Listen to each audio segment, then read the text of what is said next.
I don't think there's too many characters that are barefoot in Mortal Kombat, honestly. There's a shockingly low amount. I only know this because I have a friend who's actually very into feet. He's a very, very kind-hearted, gentle soul. Instantly explain that. I know we're going to get off the topic of feet because it's weird to a lot of people, for sure.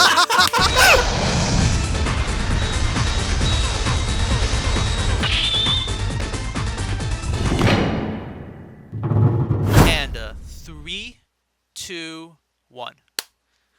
It has begun.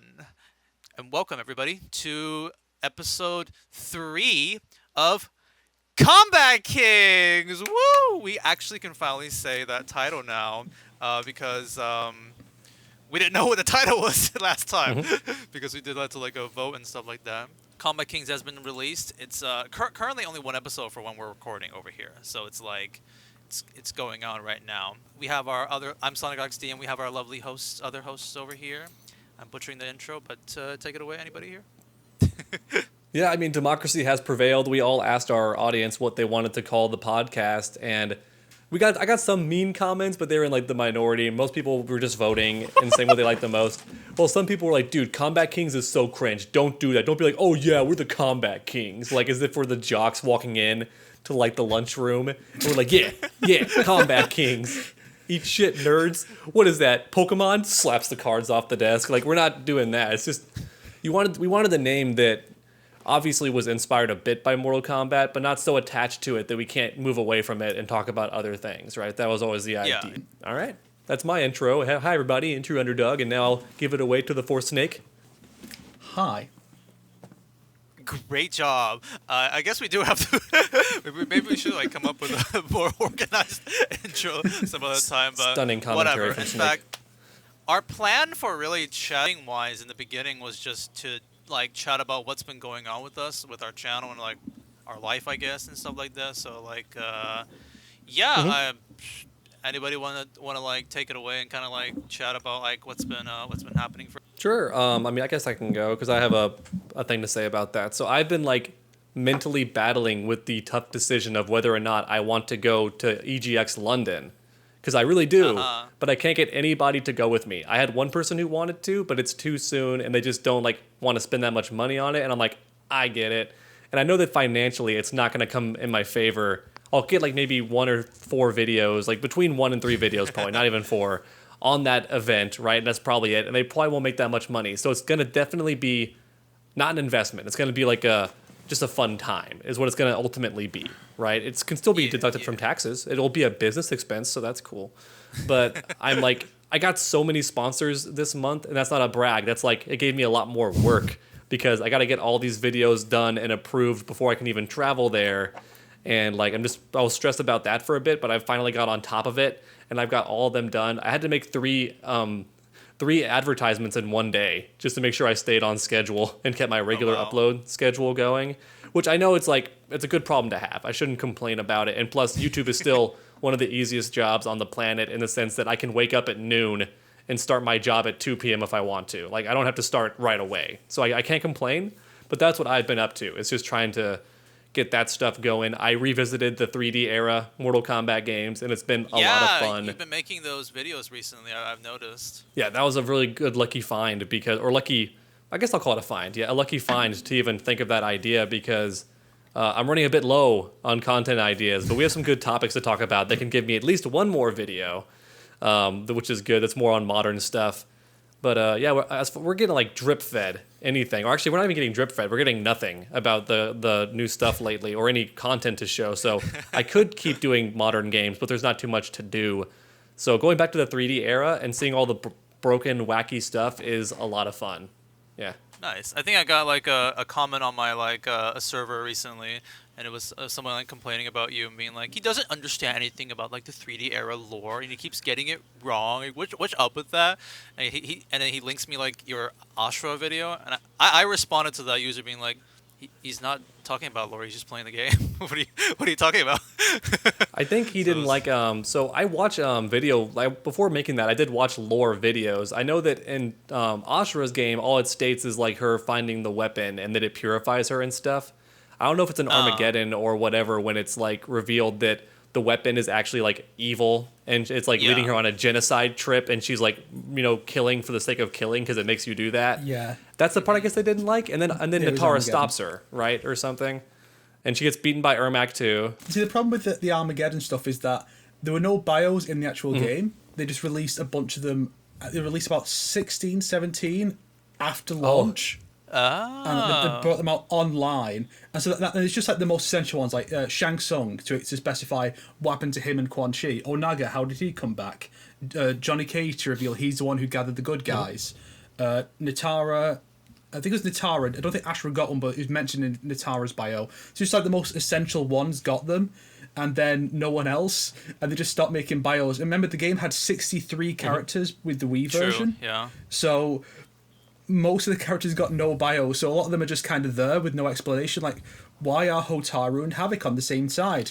That is really weird. Wait, I didn't remember that. And I have no idea why it was like that, because if this was like after MK versus DCU, you could say, well, the company was not in a good place, it was about to go bankrupt. Fair enough, right? But this was like 2 years before that. Did they just immediately start working on MK versus DCU and say, no one's working on anything from Armageddon anymore, just get work on DCU?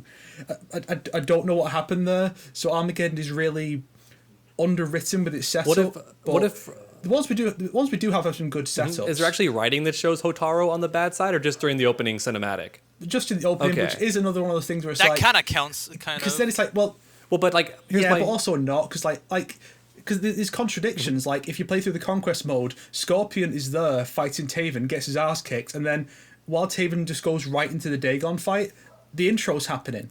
So I guess Scorpion immediately teleported to the villain side to fight alongside Quan Chi against Sub-Zero rather, and it's like, what? How? Why? What? And he also changed clothes. Remember, because in the opening he's wearing his Deception primary, but in the actual conquest he's wearing the alternate from Deception, which is now his primary in Armageddon, which is the UMK3 one. Which was one of the reasons actually why there was a bit of confusion with the MK11 reveal trailer, because UMK3, it could be MK3 Scorpion, or it could be Armageddon Scorpion coming from the original timeline, which would have been a way cooler idea. Let's be real. It would have been a way cooler idea. What we got. As for Hotaru being on the evil side during the intro, here's my actual thinking of what happened. It's probably just the most Occam's razor possible, and one of y'all can maybe make this for fun if you want to edit this in. If you were to take account of the roster in Armageddon and line up all the good guys against all the bad guys, it's probably not even, right? So they probably had to put some good guys on the evil side just so it seemed like it was an even confrontation in the end. And neutrals. There's a lot of neutrals too, on the bad side as well, I think. Atra's on the good side and Natara's on the bad side, right? Despite kind of them being the opposite. Yeah. That's very backwards, yeah. And all which, Scorpion on the same side as Quan Chi, who murdered his wife and son. You have Natara on the same side as Shao Kahn. It's so weird. I think Darius is on the bad side as well for some reason. Raiden's on the good side, even though according to the story he's part of the Villainous Alliance. So evidently they made the opening before they decided what the actual narrative was going to be. Yeah. Clearly, that was the first thing they thought of. They made that, and then they decided writing the story around it. So there's all these weird contradictions that make no sense. So take the intro with a grain of salt. Some of that stuff maybe Li Mei is run through with a spear. Maybe not. We don't know. I mean, with that all being said, though, I will say I think Armageddon's intro is pretty awesome. It is seeing awesome. A big giant kind of like a Super Smash Bros. Kind of like a fight between all the characters. Is a pretty big deal probably back then too. I would say. I think both of y'all have made videos like this, or at least Snake has, where you actually analyze in the background which characters are fighting and stuff too. If we look right here in the background, actually we can see Natara fighting, and then, or am I wrong? Well, I went through just the characters who died. That's what it was, yeah. I think Brusk did one. That analysed it. There is a video out there that does if you let's slow down the video and see who's fighting who dies here and stuff like that. I remember there are videos like that. Yeah, I think Sindel fights Reptile at a couple points. It's your boy. Sindel's a good guy, right? Sindel's a good guy, so that makes sense. Yeah. So it's a bit of an odd thing for her to be fighting Reptile specifically, but at the same time it's well, it's this big chaotic battle. Not everyone's going to have perfect matchups. Yeah. Jack's fighting Quan Chi is fine. Although I always interpreted that as suggesting that Quan Chi may have been the one to kill Jax in Deadly Alliance. Oh. Which makes it more satisfying when he fucking smacks Quan Chi's leg. And he's like, in pain. Then he bodies the skeletons too. Like Jax had Quan Chi's number in that intro. Like if Shao Kahn hadn't randomly shown up and just started Hail Marrying everybody and just swinging blindfolded like he clearly was. Which Shao is Kahn, great the raid though. boss. Yeah, it was pretty great to see that. But to circle back and just give conclusion to this obvious tangent that we accidentally went down. Is that summary of Ashura though pretty accurate? Did I miss anything? Was I really wrong about that with like how she? No, that's Yeah, right. so I guess that person's just incorrect. I don't think I was wrong on that one. I think he specified something about you saying Kung Lao. I forgot what exactly, but anyways, it's whatever. Cool. That's the frustrating thing is when someone tries to correct you, but they're the one who's Would wrong. you like me to like look up that comic? I thought you said it was like the a Ashura small video thing. that I messed up. I mean, maybe in the Kung Lao video I could definitely have messed up, like for sure. Let's see. I know in the which video did I actually make a big mistake on? I mean, the Jax one I didn't specify. I did say that Jax never loses his arms in the original timeline, and I did say the closest we get is the Malibu comics, which aren't canon. I never strictly say that Jax got the upgrade in the game just to deal with Shao Kahn's invasion, which is actually what they say in MK3 apparently. Like to deal with the newest threat, he gets an upgrade. Which makes me, after learning all this cool shit about Jax, I'm extremely disappointed with how he's always portrayed in the movies because he comes off as just a soldier, whereas he should be like one of the most intimidating like guys in the room when he walks into frame because he was fighting like Kentaro and stuff without his arms in the comics and whatnot. So when they first show Jax, it should be like Commander Briggs. He should just like turn around and be like a brick shithouse, and they're all just like, there he is. That's the man. And he should be like actually like really impressive. He's like, you know, Sonya Blade's CO, but in a lot of the movies, he seems like he's just her partner. Like he's the commanding officer. Even in like Armageddon, or sorry, Annihilation. Sorry, in Annihilation, which I think that film is funny. It's stupid and silly.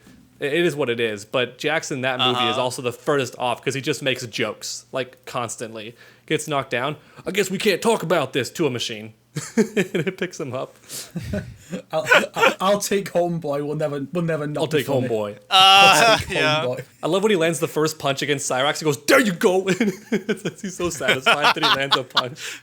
I think like throws him across the room and goes, yeah, now boy. Like Jax is so good in that. What's really funny is now I'm thinking about Armageddon. Oh, no, sorry, not Armageddon. Annihilation. It kind of reminds me a teeny bit about 2021 in one sense, and that's people want Johnny Cage, and like he wasn't in 2021, and he's killed off in the beginning of Annihilation, and to replace that in 2021 they got Kano, and in Annihilation it was Jax in my opinion. Like he was the really funny character for that. Okay, I actually found the comment. I'm not gonna say who it is. I don't want to be too rude. But essentially, this user was like, "Oh, these videos are so hard to sit through. It's obvious he's never played a 3D era MK game." And this is the thing he said. He thought Kung Lao was in Deception. That's the comment that I saw. in what sense? Because technically he is. In story mode. You can't even fight. You can fight him in Conquest. So technically he is, and he is also still part of the present story because he's part of the whole mind-controlled heroes team. That is what I meant. He got mad because I made fun of how Ashura steals moves for like her specials. I already knew she had the Raiden fly where she spins and like torpedoes, but she spins in place like Kung Lao and launches you by spinning. It's like the exact same move. So I joked like, how are you gonna do that when Kung Lao still shows up in this game? Like how are you gonna still take his move? Okay. And so that's probably what got them mad, is they thought I meant that he's on the roster. I just meant that he shows up in the game. Maybe I misspoke, but that's what my brain was thinking. Sometimes my mouth says something different than what my brain is thinking. I think a lot of people don't understand. It's way different talking to somebody than it is actually playing in real time and trying to make your hands do the right stuff while still saying the correct thing. You were playing, and you're being recorded too. It's all different. Like, it's not the easiest thing to do. That's why a lot of streamers, when you watch them, they'll be playing a game like Dark Souls, and they'll miss a really obvious item, but it's because they're trying to be entertaining and joke while they're playing the game, and they miss the item because their priority then was making a joke, not playing the game, and it gets people upset. Yeah. True. So that's probably what was happening. The gears probably mismatched if I misspoke there, but all I meant was Kung Lao's not dead. Like, he's in the game, he shows up, and Ashura still has the nerve to just copy his move. Yeah. Just a small little funny thing I just thought I'd bring up. But yeah, hopefully you will be able to go to the EGX. Is that the EGX in London. Eurogamer Expo, isn't it? Yeah. Or is it something Well, different? it's like it's just in London. It's a game expo, and it has a new version of Street Fighter 6 where 3 more characters are going to be playable. You can play Guile, Kimberly, and Jury. We would have loved to go, TrueUnderDawg, and you've invited us, but like we're current situations and yada yadas. You understand because you're really far away. Snake's just ducking me. The plane tickets here are like insanely expensive if it's really far. It's like it's like 1 month of salary if you want to go somewhere here. The cool thing is EGX is going to be way more chill because at EVO you still were forced to wear the masks the whole time, and you had to like show proof of negative COVID tests and all that. For EGX London, you can just walk in, which is nice. They're not going to require any of that, and I'm like, great. I think I can just walk in. It's different for each country, I think. Yeah. Yes, it's just each country. But what's funny is that the US normally doesn't require that either. It was just an EVO thing. Because normally you can walk around like wherever in the US and you're not required to like wear a mask or anything. But just for that event, they're like, hey, I guess because it's a global event, like people are coming from all over the world and they wanted to like do the most middle ground rules that is consistent with most countries, I suppose. Yeah. But now it's just pretty much masks, basically. The masks and the negative test, which cost me a lot of money to get last minute. Because it didn't say on the website that it had to be a specific COVID test. It just said proof of negative test. So I thought the nose ones would count that show that you don't have it. They're like, no, we need an official one from a doctor. And I'm like, what? That sucks. And they make you go to a specific one, and they go to your like hotel and do it, and it's expensive. It was like a lot of money out of nowhere just to do that. And it's the same thing as my negative one. It's not any different. All it says is I don't have COVID. So does the stick.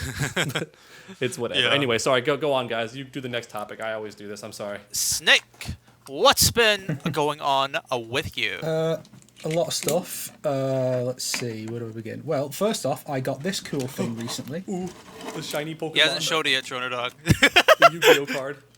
Ooh. Whoa! Oh, shit! ATST. No, I'm kidding.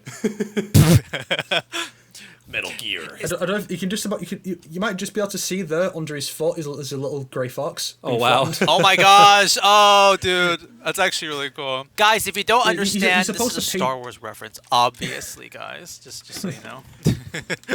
You're supposed to paint the little characters yourself. But no, I'm not going to paint them because it's too small, and I'm not going to paint this as from. Is it like that's solid? That's your tiny little solid snake with the stain. At least you don't need much paint. It would be really hard though. I wouldn't attempt it either. But you wouldn't need much paint. No, yeah, it's actually it's from Japan actually. I got it ordered from there. There's even an MGS4 version where it's all broken down, and you even get the different characters with that. Like you get Snake to go in the cockpit, just like here. You can just about see. Liquid in the cockpit. Oh yeah. You can. I see that. If he's liquid, then how does he stay in the cockpit? No, I'm kidding. But the code name. Yeah. Ding. Oh man, the dad joke. Got it.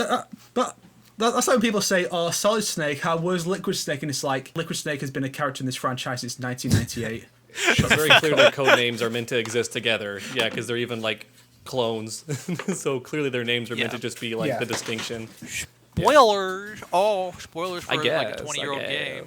Yeah. It's probably even older at this point, actually. It's probably 30 years old almost. Oh, yeah, maybe, yeah. Yeah, so this took a couple of days to put together, because it was a full model Oh, kit. Nice. So it's like a mini Gundam, kind of like, right? The way you have to, like... Yeah, basically. Some of the parts did snap, because some of the bits are really, really tiny, unfortunately. But it's nothing significant. But yeah, it's a cool little Metal Gear model that's... you can pose it. It's just very difficult to pose it when you're like, I don't want to either break it or have parts fall off and then have to put them back on again. So you just find one position and you leave it and you never touch it again. That's the way to go with it. Braver than I, because I never have the courage to buy those things and put them together. So you're a bolder than I just buy fully complete statues that have like 3 parts to put on and then you're done. Same. I do have some that need to be put together, but like either I never did them or they've already broken off and I can never find the pieces again. Oh, they're in the back rooms. They actually included a little origami oh, that's cute. paper book thing. That is cool. Yeah, I love that. I love that when eBay sells just throwing like an extra little thing, and even like a handwritten letter. So I'm like, okay, like hope you enjoy it. That's actually quite nice. Please give us a positive rating. I'm like, you know what? I'm gonna give you a 5 stars for that because that's really really is sweet. It is it from like a shop or is it like random person. I think it's just a random Oh person. wow, and they threw you the wow, that's so nice. I mean, I think that is actually pretty common, actually, that the Japanese will often do that. Origami is super fun. Just make sure you don't stop practicing it once you learn it because you will forget everything. I used to be able to make like 7 different things in origami. My favorite of which was the scorpion because it looked really rad. And people were actually impressed. You could take like a rectangle, just a piece of paper, and give it like actual pincers and a tail and stuff, but you totally can't because that's like the art of origami, right? No cuts and no glue, no tape, right? But if you don't keep doing it, you'll forget it. But it's pretty easy to learn. So I look forward to you having fun with origami. It's pretty cool. Big thing when we were in elementary school is people do that all the time too. Just like do the origamis. I've got my origami book. I've got my gun. I'm ready to become the origami killer. Yeah! Damn. I'm the origami killer. Just start shooting the origami designs it's you fun made. Like, just start shooting the creatures that you've designed. Yeah, it's really cool when you get extra stuff. Like I got some of the. Are you familiar with the Universal Fighting System, the card game? Unfortunately Card game. not. Yeah, it's like a licensed card battle game where you have they have Mortal Kombat, Soul Calibur, Street Fighter. I think Is that the one that Tekken. Angry Joe made? And you just, Because he had a thing like that too. It was like a board/card game. No, it's just. I only know about the Mortal Kombat card game because I like looking up the artwork they use for the characters. They're based on the MKX sick. characters, and they look Yeah. really good. Some of the That renders. sounds amazing. Oh man. A lot of the art for the MKX ones is based on scenes from the comic. Ah, okay. But for some reason they often change the costumes of the characters. Like here's when Scorpion's fighting Sub-Zero in the comic, except Sub-Zero's in his default outfit for the game. But it's original art, so you didn't need to draw him that way, and just weird stuff like that. But because I got some Soul Calibur cards from that, and I got a few extra ones thrown in. Also, one time I bought a trade from one of my favorite X-Men comics, and they threw in a couple of extra comics, and one of them just happened to be my favorite issue of my favorite comic of all time. So that was really fun. Nice. Somewhere Brusque Poet is feeling So very that- vindicated because MKX costumes are like immortalized even more. He loves the MKX costumes. And I mean, there's some good ones in there. I think MKX John is one of the best designs he's had, because it's not just the same design over and over again, which is a bit of an issue that John do you mean his has. default one with like the hoodie? Oh, that's an interesting take. The one in Battle of the Realms, right? Yeah. How dare you? How But it dare is. you? It's true. Battle of the Realms is just MKX, which honestly, some of them just look better due to like proportions. Like Sonya in her MKX outfit just looks like really good in Battle of the Realms. Like I like it. But in the game, she comes off as like a tiny little Dami mommy. Like she looks like she's just small, like she's fun size. Yeah. And yeah, which I guess she is like canonically, but she just looks so slim. I guess because she's older. I don't know. I'm just saying, like in Battle of the Realms, she seems like she's actually able to beat you up, and she's wearing the same outfit as MKX. I also got another little thing for the collection down there, little night Night wolf. Wolf. Little Night Wolf. Just about there. He's Night Puppy then. He's Night Pup if he's little. Night Pup. Night Pup. Yeah, Made his there he first is. howl. There's the boy. Aw. That's not very small. It's kind of. Yeah, I mean, like because you can barely see him down there. Like getting these weapons in his hands was a fucking pain in the ass. It's always the worst. I gave up on my Yes, Halo Reach yes. statue, putting the guns in like their arms. Yeah, I was like that actually with my Darksider statues, because you're supposed to have War's sword in his hand, but like I don't want to break it. Yes, exactly. Because those were the statues that came with the like 400 quid collector's cool. edition for Darksiders 3, and it's like it's really cool, but so I don't want to break anything, and so I just have the sword like just lean on his back so it doesn't break. There's something off about the colours of this one though. Like the colours don't seem dark enough. They're like. They're very like bright. paler Yeah, blue. I thought Yeah, that was yeah, an they're alternate deliberately skin for a bright. second, but it's not. It's Me like his too, default yeah. color scheme, huh? Which would be fine for an alt colour, though I imagine they're probably saving the alt colour to do a Revenant or something. Well, they discontinued a lot of the toys, didn't they? Like they're not making any more. I've heard for about a bit. that news. Yeah. Yeah. I mean, I guess we can talk about that now. but Uncaged they Games apparently made the video about it, and real- I watched that. Yeah, they're really scaling down a lot of the licensed stuff, apparently. Yeah. Right? Did you want to share? Which makes you wonder why. I mean, I have a I mean, theory. obviously, it's got to be related to the Warner Brothers Fusion Discovery shenanigan controversy, right? That too. I think what could also be the case is they're starting a new contract with a different company because they're going for something different than action figures this time. Like maybe they're going to make statues. Like for MKX, they had big statues that you could buy instead. They were expensive. Like they had the big Molina one that you could buy. It's like for MKX design. So maybe they're going for like a different company this time, so they have to like end their contract with one and stop production so they can start with a new one. Maybe, or it could be now's the time for that Twitter thing that Ed Boon brought up, because it could be they're making an entirely different game, so they got to get toys ready for that instead of Mortal Kombat. Hard to say, because it seems like it's all of like NRS or do you think it's only specifically like Mortal Kombat and not like DC or Marvel's not going to be affected by that if they made toys? I need to watch the video closer. I thought they were only ending the Mortal Kombat toy lines, not all of them, like in particular. It came out because like Storm Collectibles mentioned it, didn't they?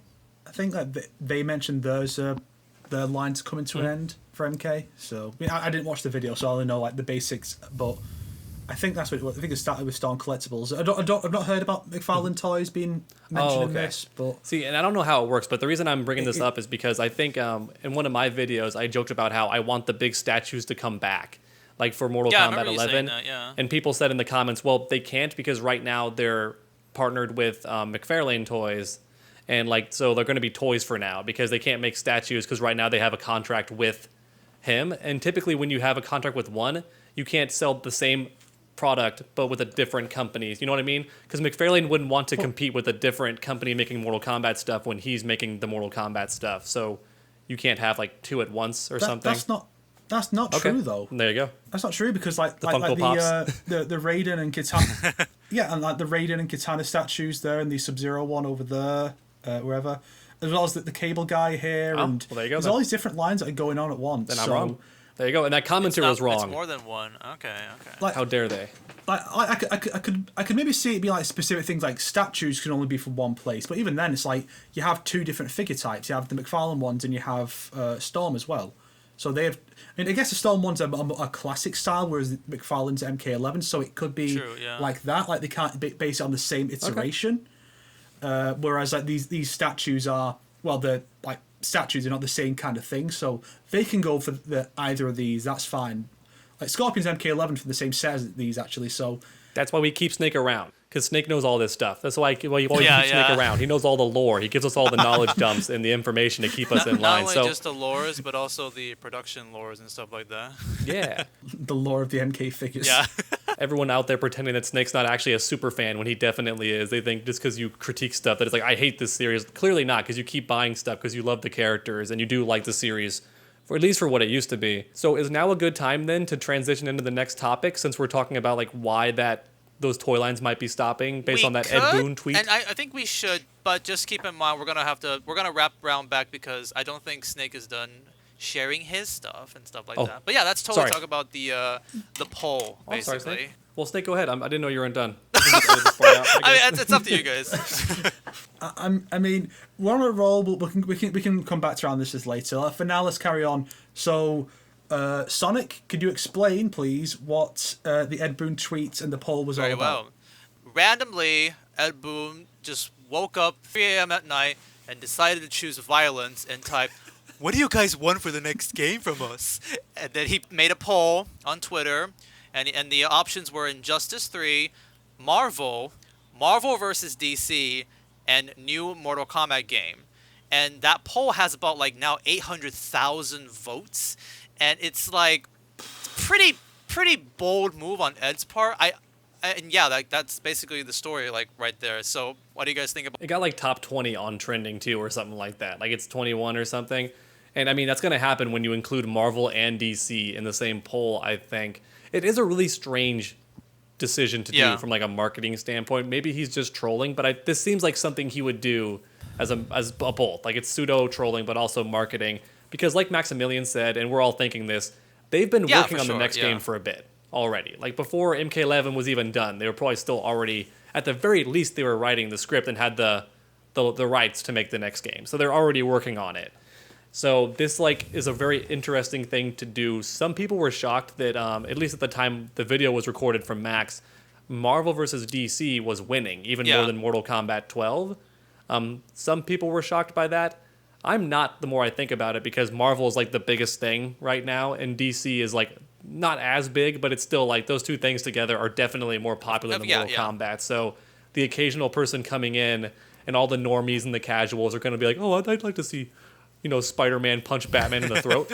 Go ahead and give that one an upvote.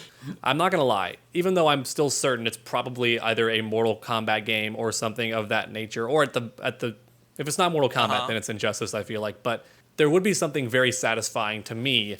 I've always liked how the sound effects are in Mortal Kombat games and how they sound so visceral, like the punches and slices and stuff sound really good. Even in Injustice, they sound good. And it's something that, even though I love Marvel vs. Capcom, I don't like the hit sound effects very much. They sound like little popcorn sound effects and stuff. They sound all cartoony. So I would love to hear Spider-Man do a combo, and it sounds like he's actually punching and breaking bones and stuff when he punches and kicks. Like, that would sound really cool to me. Like just actual punches. That's a very interesting opinion about that for the sound effects stuff. I personally would love to see them tackle, or at least I would like to see a Marvel fighting game for sure. Because right now the biggest one we have is Marvel vs. Capcom, like throughout the years, but like just a Marvel game. Like I would not mind checking that out. Though I didn't vote for that one specifically, but like I that one's the one that I'd be down with the most. And sadly, it's the least voted out of all the polls. But like it is because Marvel vs. DC seemed the more intrigued like for everyone else. Well, if you have the option for a candy bar and a soda, no one's gonna pick just the candy bar. That's like what Ed Boon did. He's like, do you want candy bar or do you want candy bar and soda? Like he had the combo option, so they're gonna pick it. I mean, it's the most. I would prefer. I'm with you though. I'd prefer just a Marvel fighting game, just because it seems more likely to. It would make the most sense coherently with a story. I feel like, whereas it's gonna be kind of muddled if it's DC and Marvel. Plus the whole power scaling thing. It's been known for a while that most of the DC superheroes are like world-ending threats if they became like your opponent, whereas a lot of the Marvel characters are more street level or a bit above that. Like, what can Spider-Man realistically do against Superman without knowing that he's weak to kryptonite? Well, what can Spider-Man do against Aquaman, even? Like, realistically, what can he do against Aquaman? What can he do against Green Lantern, Martian Manhunter? And Spider-Man's he's actually kind of up there. He's not like Hulk level, Hulk. I've seen but he's people pretty strong. Made that argument, but yeah, I get what you mean. Well, he has fought Hulk, but he always gets pretty embarrassed usually when he fights Hulk. Most major heroes in Marvel or DC have fought each other, whether just because of some bad writing or the plot needs them to, or evil mind control plots. They've all fought each other at some point. So, one of my favorites of which is when Venom clowns on Superman in that one infamous comic. I'm not too Are you aware actually. of this? No. Are y'all aware of that one? So there's a crossover event, because back in the day, before Marvel and DC became cutthroat companies who just wanted to make money at all costs, they actually didn't mind crossing over a lot. And it was a lot of fun for the comic readers to enjoy that. But there's one comic where, I guess the realms merge or something, and Venom is suddenly in Superman's line of sight, and they meet each other. Venom's doing his evil kind of morally gray Venom thing, because he's kind of like good and bad at this point in the comics. And then Superman shows up, and Venom's like, I don't know you. I've never met you, Superman, but I hate your color scheme. It's too close to Spider-Man. I'm going to kill you now. And they get in a fight. That's fun. And realistically, Superman solos Venom. Like, one punch just puts him into a wall and just splats. And he's like, ugh. But no, because we're going by WWE rules, and in like the late 90s, Venom was like the biggest comic at the time. Okay. So we're going off those rules. Venom just starts clowning on Superman and like webbing his face up with like his symbiotic goo semen, and Superman's like, and it's like going down his throat, and he's like, like all like he's completely, what's the term for this? Like he can't move, like he's immobilized from this nonsense. So he's clowning on Superman, like he's beating him, and then Spider-Man shows up to like the fray, and it cuts away for a bit. And when it cuts back, assuredly they would have both beaten Venom. No, it cuts to Venom having Superman in one arm and Spider-Man in this arm and throwing them both around like they're nothing. Like, Venom's power scaling goes so up there, man. It's so great. It's one of my favorite moments because it makes no sense. But as a big Venom fan, I just love that I can see a panel where Venom is clowning on Spider-Man and Superman at the same time. And that's going to happen for sure also if they made a Marvel versus DC fighting game. You're going to get situations like that where it's like, wait, how is Batman giving Hulk like any trouble? Nowadays, Like, realistically, this wouldn't happen. My anti-gamma radiation suit. Your gamma punches don't hurt me. Snake, are you interested in any of the options on the poll, or like I'd probably just go for another MK because I don't want NetherRealm touching Marvel. I remember you saying that. I don't talk about Marvel as much because I just don't have as much to say compared to DC. But I have always been more of a Marvel fan than a DC one. Marvel's the stuff I grew up on, like 90s Spider-Man and X-Men cartoons. Your T-shirt. Yes, actually. Very and fitting. this shirt. And, you can't see it, but like against that wall, got like a big poster of Marvel heroes, like pre-MCU stuff. So like, there's no Carol Danvers. You have Spider Girl there, like Mayday Parker, not Spider Gwen. It's like the good old days when Marvel was good, but Marvel is not good right now for numerous reasons. But yeah, I don't want NetherRealm making even worse versions of the characters because like. I feel like if they did, it'd probably just be Marvel Injustice, which would be like a worse version of Civil War. I get what you mean. And it would just be like, either that or it'd be some dumb plot where Disney's like, well, we've got this one character that's coming up in the MCU. We want them to get all the focus. Make sure they're the big name. Kind of is what happened with Marvel vs. Capcom Infinite. Like Disney got involved, from what I've heard. Yep. Yeah, like that. You know, everything there was like MCU. That's why the graphics were so shit because they went for a more realistic style instead of like the cool cell shaded look that encompassed all the characters perfectly. Yes. And here's just super realistic. So it raised the question of what is Arthur from Ghosts and Goblins? This weird like short goblin thing. What is he? It's fine when everyone's cell shaded. Like that Beautiful Joe fits in perfectly alongside Dante, but here it's like Arthur's just standing there near Thor, who's like roided out, like especially very top heavy, and then you just have Arthur just here, and it's like what is happening? It doesn't make any sense. Oh, and Rocket looks like a rat. I don't realistic, like it. Yeah. But he looks better in MVC3. Yeah, when he's more cartoony. Yeah, he sounded way better in MVC3 because that was when Greg Ellis was playing him. I was a Cockney. He was a Cockney raccoon, and he was so much cooler. But then, Bradley Cooper doesn't do that accent. But other versions also had the accent, like Marvel Heroes and Lego Marvel. They had him as a Cockney. But then all of a sudden, so then you have the movie coming out with Bradley Cooper. He doesn't do the accent. No version since has done it.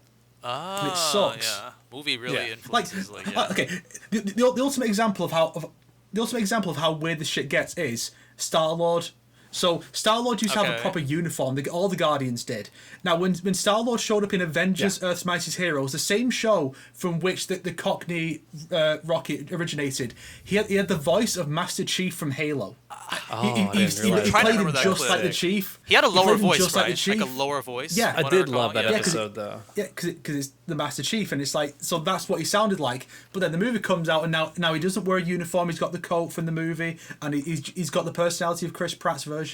And like, I like that character, but it's like the kind of influence that the movies have on the comics, where stuff like that comes over, even when it really shouldn't. Sometimes it's handled well, sometimes, but most of the time, really, it's not. Yeah, and that's kind of the concern with a lot of the newer stuff coming out.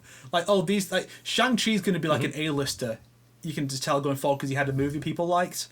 And like, and that's also the fear is, are they going to kill off T'Challa in the comics to match the movies? Oh no! Will he? Well, he does die in the comics anyway. He was gone in the comics for a bit to make way for the new Black Panther anyway. So, because Marvel, they had that trend for a bit. And Snake's right. Like, even worse, now that Disney owns Marvel, they've got even worse about standardizing everything. There's actually low-key a rule. It's not like a written in stone rule, but if you buy like a kid's birthday card and it has Captain America on it, he has to look like the MCU Captain America. Like, if it's a recent one, you'll never see like a modern drawing of Captain America, but he's wearing the old school like outfit. Like, you won't see it unless they're just literally ripping the art from like a Steve Ditko or Jack Kirby comic. Then you'll see it. But you won't see it drawn like new. You'll never see the Avengers lined up, and Captain America's wearing not the MCU outfit, and like, Spider-Man's not wearing the MCU outfit. It's like, it's so mainstreamed. If you buy a kid's book and the characters are in it, they usually also have very close to the MCU like outfits in there and stuff. Like, they're really trying to give them just the look, and it's frustrating because one of the cool things about reading a comic is seeing how they slightly change the outfits sometimes or tweak the stuff. And you have that with the lineup as well. Like how like you go from Avengers: Earth's Mightiest Heroes, which had characters like Black Panther was like came in like season 2 or something. You had like the core team. There was Iron Man, Captain America, Hulk, Thor, Wasp, also Ant-Man and Wasp. Like, it's just like based on the original team from the comics plus Cap. who came in like 8 issues later or something. But then the next show comes out, and it's the 6 from the movie plus Falcon, because they're going to be introducing him as well in the next Captain America film. And then you have the Avengers game that came out a couple of years ago. It's the core 6 minus Hawkeye to make room for Ms. Marvel. So everything's based around the films, whether it's aesthetically or the team lineups. And so it's like... So it makes you think like what they can. Like, X-Men's in a very different place in the comics right now. Is that going to revert back to its normal style so that when they start making the movies, which apparently they've announced they're not making an X-Men film for a very long time. I saw that too. Yeah. They bought. Someone made a good tweet about how Disney bought Fox and just destroyed this movie studio with over a century of history to maybe make an X-Men film in the future when they feel like it. And it's like. It's basically true. It's amazing how quickly Disney has like bought something great and then just ruined the fandom. Not just making a bad movie. You can make a bad movie. You can recover from that. It's the fact the films they make and the way they treat the fan base and all that combined is like destroying the fan base actively. Like people are not as excited for a Star Wars film as they used to be. Like they're not like, it doesn't light the theater up anymore. And like Predator is kind of making a slow comeback, but Alien was pretty much killed too. They ruined the lore for Alien that upset a lot of fans by adding the engineer lore and all that stuff. To be fair, that was before the Disney buyout. Because that goes back to Prometheus. Oh, but what's that newer film that came out then? That had like the pale alien. The pale. That was a Disney one. That was like just before the buyout. I think Alien Covenant. Oh, so they haven't ruined Alien yet? Okay, good. Well, then I guess Disney hasn't ruined Alien. There's still time. But they do it quick, though, is what I'm saying. Like, they steamroll this stuff when did Disney really buy quick. Marvel? Actually, I'll just check. Like, wasn't it back like in Iron Man? Wasn't like they already owned it by Iron Man? Case, I wouldn't say it's I like think it was just going through then. It's like 08, 09 or so, I think. Because I feel like it's more. I feel like it's when they started doing TV shows when it starts to go downhill. Throughout like the past, I guess, 10 years in one way to put it, the Marvel movies have been going up in my opinion. So it wasn't like an instant thing that Disney just did. It's now just like definitely become much more of like a let's pump it out because we'll make money kind of a thing. I will say that too. Yeah. The Marvel films would keep doing well, but they're trying to adapt more recent comics, and that's why they're missing the mark a lot because it's like. The newer comics aren't really. And they're also shifting more. They're also shifting more towards the to the TV shows, and the only one of those I would consider rewatching is Hawkeye. All the rest of them, I just don't. I don't even started Ms. Marvel, and I adore She-Hulk as a character. I've watched 1 episode of her show and 4 are out, and I just struggle to get the drive to watch another episode. It's bad. It's like if you actually just read the first. Can I just say one thing real quick? Okay. Sorry, hold that thought, please. So I wanted to post this on Twitter, but I don't like to be an angsty edgelord too much on Twitter. I like to make jokes, but I wanted to make one that was like a joke and an insult. I wanted to be like, if you read the first issue of She-Hulk, she takes the mob to court. She gets assassinated almost by the mob, becomes She-Hulk, throws an entire medical bed at them, grabs the elevator they're trying to escape in and pulls it up like soap on a rope after tearing the elevator doors open. And then to get their getaway car, she rips a telephone cable out of the ground, or telephone pole, out of the ground, and boomerangs it and takes all their tires off their car. That's issue 1. None of that happens in the She-Hulk show. Yeah. Not even close. So it's like, if you're a fan of the comics of She-Hulk, you're probably not going to like it. If you're like the most normie of all time, maybe you can tolerate it, but only if you don't already like the existing characters, because they're butchering them too in the show. Have you seen it then, Dog? Have you seen it? I've watched reactions, and they break down the entire episode. So, like, I get to know what happens through them. Like, I already know that they thirst-trapped Wong, despite him being the Sorcerer Supreme. And the episodes don't make sense in the order they're released either, because he's, like, a wanted fugitive in one episode, but then in the next episode, he just shows up in court and no one arrests him or anything. I've heard that the first episode got a lot of stuff moved around. Because I think I've heard about that too, the first episode... The first episode felt like it needed more time to do the actual plot. Apparently, they moved some stuff around to get the origin stuff out the way early or something like that. Cause, I've heard it was supposed to be the last episode where the origins show up, but they moved that like here or something like that. I've heard about that too. Yeah. I think the show is like okay. People definitely are outraging a lot, but it is bad because I don't know why. I'm watching it for no reason, just because why not? And like it is very trashy. It's very like it's. Might be the worst show they've made, but like, it's hard It's really hard to say, but it's also It's it's first also draft. very like 4 or 5 out of 10. It's like nothing to be too mad about in my opinion, but like people are very, very, very mad about this show. It's like this was the one that broke the camel's straw from what I'm seeing, everyone's reaction and stuff like that. Broke the camel's straw. I like that. Like, I mean, what's annoying is like I'm not a professional writer or anything, but I appreciate the art form. So basic things like how when Titania shows up Oh, that in the sucks courtroom ass. and causes a scene, Yes. the editing is terrible. It's absolute trash. But outside of that, just the writing idea, right? In the next episode, they have to explain why Titania was there. And it's so easy. Like I thought of like a very easy reason why she would be in the courtroom. But the reason for it, if y'all don't know, is apparently she got like a speeding ticket or like a traffic ticket or something like that. And she showed up to court and then just decided to GTFO because she had to show up to court in that outfit. And she's apparently leaving. But why did she break into another courtroom to try to make her escape? And why did she start attacking random people? Like all they had to do to make Titania show up in that scene is she is literally the muscle in case the court is going south. Like if Jennifer Walters is about to win the court case and they're about to get arrested, the Hail Mary is they've hired Titania to come in and get the criminals out. Like they hired her to like help them escape. That's all they had to do. So she breaks in, causes a scene, and tries to get the criminals out of there so they can escape the courtroom and escape justice. That's all they had to do. A bit to of have a Titania show devil's up. advocate, But, and like, this is just because of recent episodes. She comes back, and so I'm assuming they didn't want it to be Yeah. Oh, I'm like sure. a big deal. So it's like, because like right now in the next episode, she's gonna come back and go up against like Jen. So like, if it's that, because if she does that, that might have been more complicated for like getting her bailed out, or maybe it'll just look worse. I don't know, because it's a small thing, so that's why she bailed out easily. Is what they're going with. I mean, Titania has to come back because she is like one of She-Hulk's like Talking most about She-Hulk recurring and now- opponents. But it's just such bad because like people have brought up that like the consequence for a traffic violation is so minor, so she wouldn't even feel the need to escape the courtroom. It's like a tiny fee. Like the writers don't know law. Oh, yeah. They've openly said Oh, yeah. they don't understand how like they don't understand lawyers and law and stuff. So. And it's ridiculous because they're writing a lawyer show. So just watch Law and Order a little bit. I'm sure you could do basic Watch like, their research and get neighbor some Saul basic Goodman. things down. Isn't that just like And- ended too? At one point, She-Hulk gets fired, but the people brought up she doesn't get like severance pay, which she absolutely would.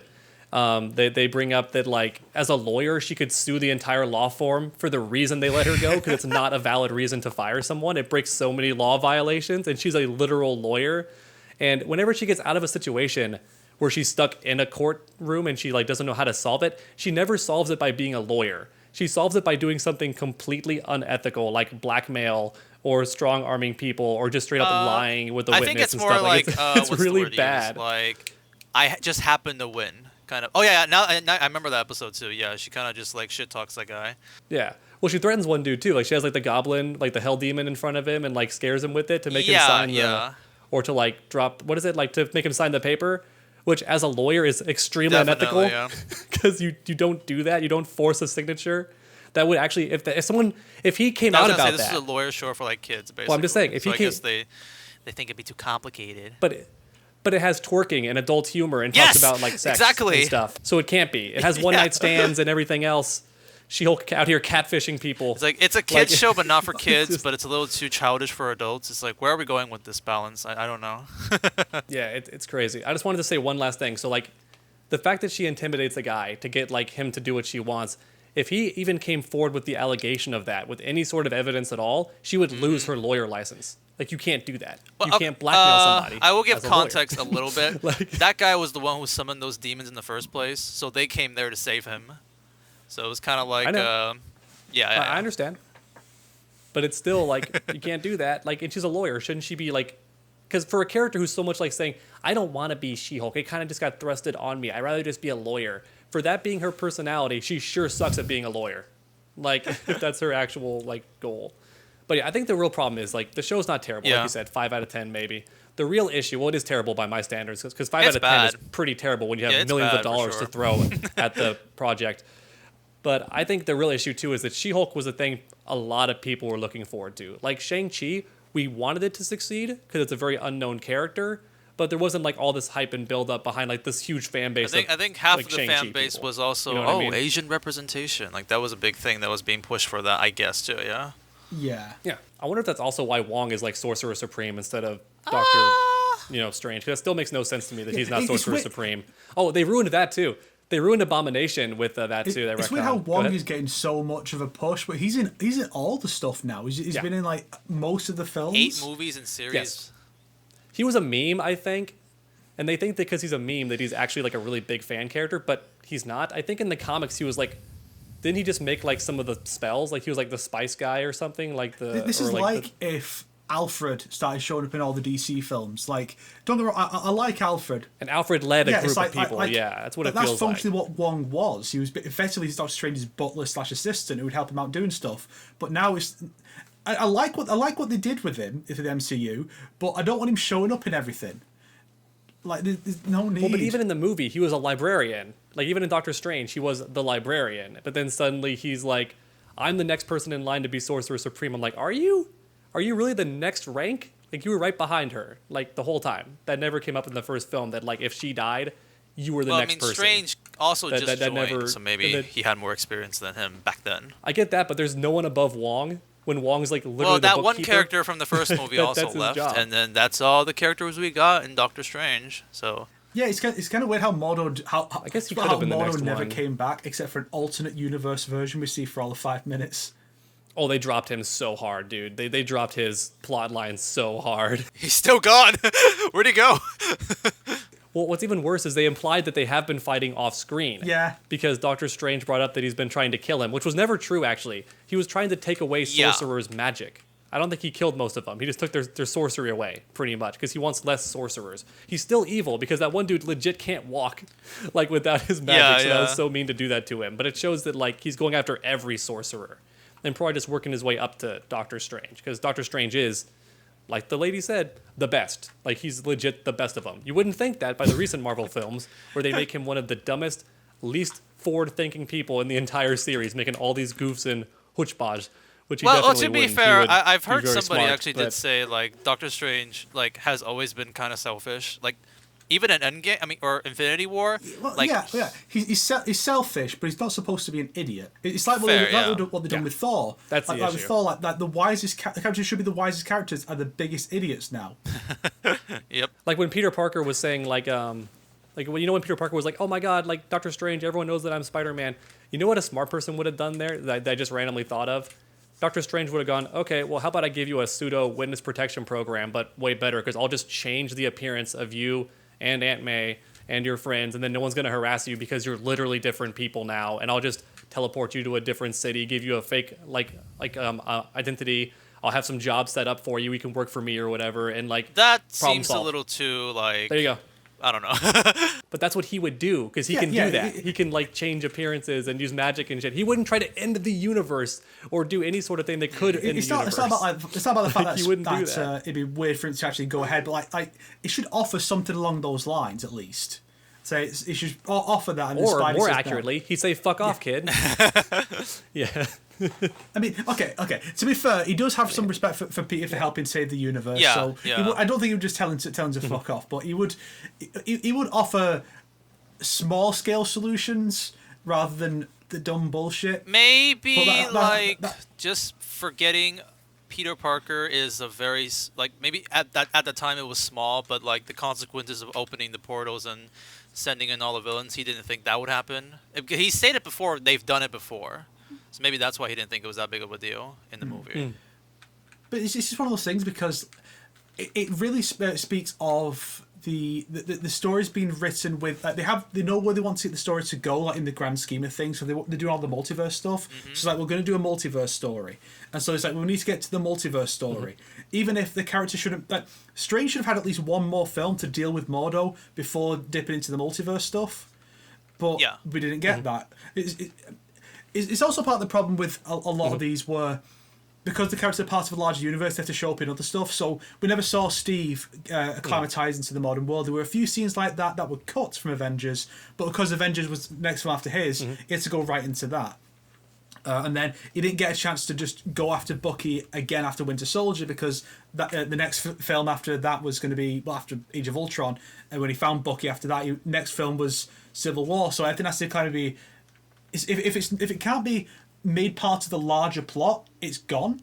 So Bucky, they could make that work in Civil War to help set up the Civil War. If not for that, Winter Soldier probably never would have come back. People have said like Phase 4 and Phase 5 feel very unplanned. Yeah. Like they feel like they're very much like it's a thunderstorm Yeah. of movies coming out, and like Is Phase 5 they're either starting? they're either their own story, but they have cameos. Well, Love and Thunder was the last Phase 4 movie, or Love and Thunder was the last Phase 4. Believe it or not, that was the climactic ending to Phase 4 was Love and Thunder.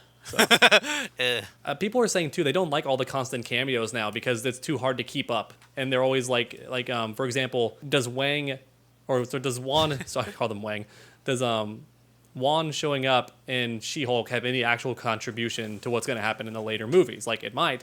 So people are now feeling like watching the shows and the movies is more like required reading as opposed to like actually being entertaining and it being woven together. WandaVision was sense. a part of the new Doctor Strange movie, so it's like I had to explain that to my friend before we watched it. See, it can work. Like I feel like it's not bad, for example, for Falcon and the Winter Soldier to be required for the next Captain America movie. I think that's reasonable because it's like it's what that's the same franchise. But here it's like I shouldn't need to dip into a different franchise to understand what's going on here. It's really dumb.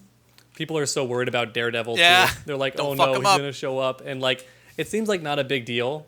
It seems like not a big deal until you remember that Daredevil was not just one of the coolest Marvel shows that came out, but he like also kickstarted that. Like he was one of those shows that kickstarted and proved that Netflix can have really good shows on it. Like not just like baby streaming shows. Like people bought Netflix to watch Daredevil. And then Netflix made one other good show after that. Well, people like Stranger Things. I've never seen it. But see, Stranger Things, Castlevania, everything else has been dog shit. Arcane, I don't guess forget about Yeah, that. would be so fine too. Very little of it has been But good. they don't make these shows. Yeah. They just allow them to be on. You could there say like the pretty new much. Like, you know JoJo what I part mean? is also Netflix exclusive. It's not a Netflix show. Netflix Yeah. can fuck I off. watched that.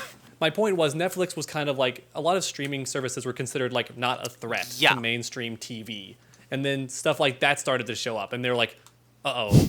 Like, was House of Cards also a Netflix show? I can't remember it. Like, so like these shows, Black Mirror. so like House of Cards and then Daredevil, and they were like, dude, the Black Mirror, they were like, that's when the TV companies were like, oh god, these are actually really good shows and they're exclusively on streaming services. Like we can't even get a piece of that action. Like we can't get it. So we gotta start trying harder.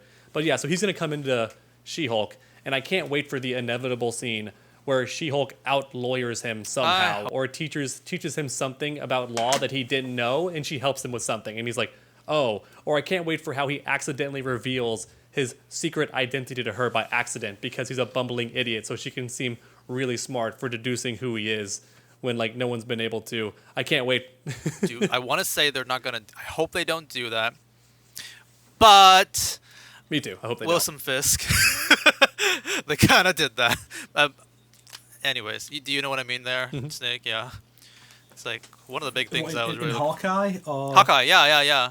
Oh yeah, I heard that Kingpin He shows up in in a Hawkeye. different show. That's what I get. Sorry, spoilers, yeah. Yeah. Okay, Sorry. I didn't know that. Yeah. His involvement is very. It's not really important going forward. I think he's going to be in the new Daredevil thing. He's going to be in he's showing Echo up or on something, stage from what I with Charlie recall. Cox. Yeah, so he's going to be in the Echo show. Hawkeye's more relevant for the Echo stuff than I think it will be for Daredevil. Dude, the Echo show is so wild it's even happening. Yeah, Sorry, go ahead. It's another one of those where it's like, oh, it's this because she's Latina, I think. Well, she's Echo also for- like... for- She can't hear, from what I recall, So- right? Yeah, so they're going to be like, more representation. It's like representation is not a reason to greenlight a show. It's just so funny because like Echo is such a non-known character. Like I had to rack my brain to remember who the heck Echo was, and I was like, oh yeah, Wasn't that she character. introduced as Ronin? And she's not even the most well-known Ronin because Hawkeye was Ronin after her, and people know even before the Endgame, people knew Hawkeye as Ronin more than they knew Echo as Ronin. Yeah, I only didn't knew know he Echo was- exist. Yeah. I only knew Echo existed because she was a bonus character in like Marvel Ultimate Alliance on the PSP. Wow. That's the only reason I'd ever heard of her. Yeah. The only weirder character to get a movie or show besides Echo is that weird Sony film they're gonna make of like Oh, the- I know. what's his name, like Muerto or that The guy. Hunter guy, or right? like Diablo The or Hunter something. He's one, the right? wrestler whose Li- power. Well, Craven too, but I meant the wrestler guy. the guy that- who gets powered up the by guy- his mask, the wrestling Well, this I mask, don't and it know. makes him stronger. I He's like Bane, forget, but he I needs forget the wrestling his mask. name. It's like something in Spanish, and it translates to literally "Who gives a fuck." He's in two comics ever. His name is literally a Spanish it- word. Yeah, it's not even a name. It's just a He's word. he's in two Yeah. in two issues ever. Like you couldn't have picked a more substantial character. Well, this is Sony we're talking about here. They're picking the breadcrumbs of what Marvel's leaving. Morbius. what, they could, like, Hey, calm down. Morbius is a masterpiece of cinema. they could just do like Spider-Man 2099, Spider-Man Noir. Just do. They're doing that for We're Spider-Verse, doing him I at least guess. finally for Yeah, Spider-Verse, but but that's like- it. He's Apple Jacked in that movie for no reason. Like he's so buff and swole, which has never been how he looks. But it's interesting. Yeah, I think like in in the game Shattered Dimensions, he was defined as speed. Because they all have like a defining word. He was speed, and here he's like this buff Yeah. dude. It's like, why?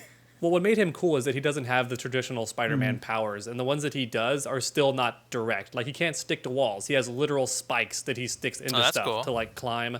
He has no spider sense, but he has superhuman senses. So his hearing is really good. His eyesight is really good. His smell is really good. So sneaking up on him, almost impossible because his senses are cranked up to 11. Also a downside though, because he wears sunglasses like 90% of the time when he's like Peter Parker, because like sunlight can really mess him up. His eyes are so good.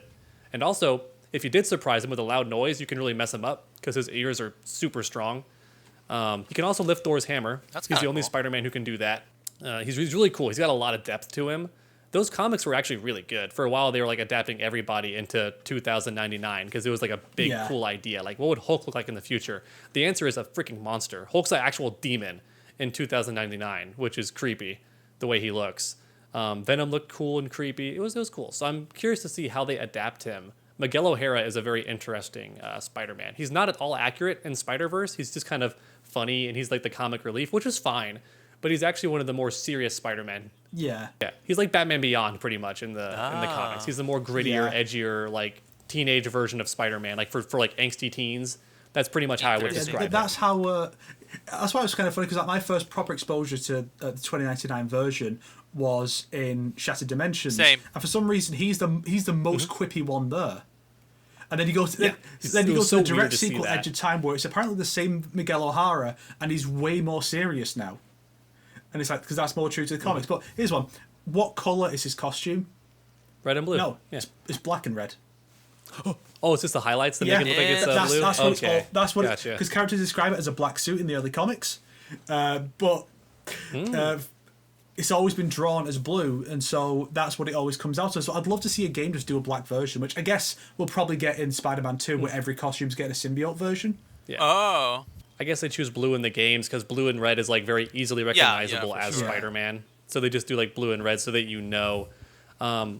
Also, fun fact about that character: he's the only Spider-Man who can actually bite you. He has venom. Does he like take off his mask to bite you or something? He can bite you through it. The mask is like very permeable. It's like semi-permeable, so he can like bite you through the mask pretty much. And it doesn't kill you. It like just knocks you out, I think. Maybe it's implied that if he kept biting you, it would kill you, but he just does like the one little quick bite and it just like paralyzes you. Like how spider venom makes you like paralyzed, doesn't actually kill. It's them draining your fluids that actually kills you when you're eaten by a spider, but their bite just paralyzes you. Yeah, it's kind of like that. He can do funny stuff. That seems pretty cool. I doubt that'll come up in the movie. If it does, it's going to be a one-off joke. Like, did you know I can bite people? Just like a little throwaway Maybe line, like a probably. one-off ability too. Who knows? We got here because we were talking about like Phase 4 or 5 stuff, Echo, Doctor Strange, Yes. and then the She-Hulk show, Yeah. which we Yeah. were just a Daredevil, and kind of that's how we got here basically. Yeah. Very interesting. So we were recommending better shows. Gotcha. Yeah, everyone's wanted a Batman Beyond and a Spider-Man 2099. Sure. You can even, I mean, honestly, Spider-Man's got so many good characters. Okay, because I remember they had shows for movies. from what I Sorry. Yeah, no, I just meant like everyone's wanted a movie of Batman Beyond because you have like a new Batman Yeah. film every 2 years, but it's never Terry McGinnis. When everyone Yeah, like, would that's love what I'm to saying. see It's it. like they want to do all these Spider-Man films. It's like, oh, well, you want to put this villain and this villain. Just pick a different Spider-Man universe that exists and make a live-action movie. Make 2099. Make Yeah. Noir. Make Spider-Gwen a live-action movie instead of that weird Spider-Verse female-led spin-off they want to do because Amy Pascal just cannot Yeah. let it go. People don't want to see a female-led spin-off of a franchise. Nobody cares. Pick good characters and people will watch it.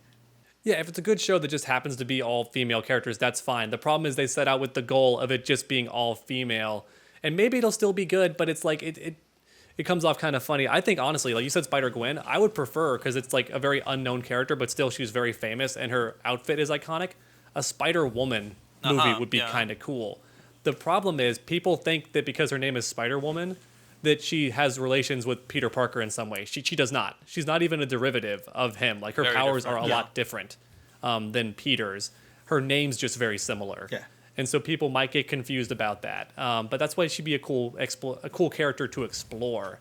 And people would love it because she has the femme fatale thing going where she can literally be near you and seduce you like Poison Ivy. So The funny thing is, the connection between this and She-Hulk is there because, do you know why Spider-Woman and She-Hulk were made? to get like go ahead. They had the live-action Hulk show back in the day in the 70s, Okay. or the 80s. And there was also one for Spider-Man around the same time. Nowhere near as successful or notable, but that existed. And so then the $6 Million Man had the spin-off The Bionic Woman. And that was a way bigger hit, like how eventually the Legends of Hercules would have the spin-off Xena Warrior Princess, which also took off a lot bigger. And so Marvel were worried, because apparently the contract stipulated that this all the stuff that was taken from Marvel still owned, but anything the studio created for the show, they owned. So if they made a villain for Hulk to fight, they own that character. And so Marvel were thinking, well, if they make a female Spider-Man or a female Hulk, then they get to have that character and just make the show, and we get nothing from it. And so they're like, quick, make these characters. So they got Stan Lee to make She-Hulk, and they're like, oh, someone else can make Spider-Woman. And Spider-Woman's origin was originally going to be an unused one for Wolverine, because early into his run on the X-Men as Wolverine, it was hinted that he wasn't a mutant. He was going to be an actual Wolverine evolved into a human by I think it was the High Evolutionary. I think I remember you mentioned but that this. that got scrapped, and so what they did instead was that they just had him be a mutant. Then they're going to use that for Spider-Woman. She would have been a spider evolved into a human, but they didn't do that either. And they came up with a better origin. It's like she's just some woman who got like powers from Hydra or whatever. Way better. I like it a lot more. And yeah, I mean, she had her own cartoon in like the 70s, I think, that ran alongside one of the Spider-Man ones, and Spidey even showed up. And so you could do a film about her. I really want to see live-action animated Mayday Parker from the MC2 universe, Spider-Girl. That'd be great too. She's the original Spider-Girl. Marvel's first like prominent alternate universe was this one, which spun off from a What If issue where Peter and MJ's daughter wasn't abducted or died or whatever. She was just born and they raised her and she was a mutant. And so she inherited her dad's powers. Okay. And so it was just a one-off issue, but it became a full series, and then it spawned this whole next generation alternate universe called MC2. And that's where you got like weird sequels to the X-Men and the Avengers and stuff and the Fantastic Five. Oh wow! but nothing really took off quite like Mayday did, and she got some prominent roles in Spider-Verse. There's even a comic where I think it's her, Spider-Gwen, and one of the others from Earth 616 just team up for a bit. Cool. And that was quite fun. Yeah, well, she has one of the best arcs too. She has the best arc in Spider-Verse comics, because I don't know if you know this, Sonic, but the Spider-Verse comics are really dark. Yeah. They're like Game of Thrones for Spider-Man. It's not like the movie. So in that story with Spider-Verse, like Mayday Parker's Peter Parker just gets killed. He dies off panel saving them, and she like swears revenge. She goes, I'm going to break my dad's one rule. I'm going to kill you, like to get revenge on him. And she makes a really strong decision to not to when she talks to like another version of Uncle Ben, I think. But then when the fight finally happens, it's a different story because you actually have the chance to now, right? It's one thing to say I'm not going to kill you. It's a different thing to actually not kill you when the moment presents itself. But she still is better and chooses not to, and she still beats him, which is a pretty inspiring moment because she got revenge in a way, but also kept her dad's morals and principles. But yeah, Mayday Parker, also Spider-Girl, has one of the coolest Spider-Man costume designs, and it's so good that other versions of Spider-Man that came out later are clearly taking elements from her design. Like Superior Spider-Man. I believe the costume actually was a Ben Reilly one that she just took. Oh damn! There you go. You're right, because Ben Reilly did become someone else after Scarlet Spider-Man. I just didn't think it was that soon. I thought he took a long time to become his own version of Spider-Man instead of having the red suit for a long time. I thought it makes sense for it to be a Ben Reilly costume too, because the shooters are on the outside, which is very iconic of how Ben Reilly had his outfits. His shooters are always on the outside, which is a very clever way to break up space.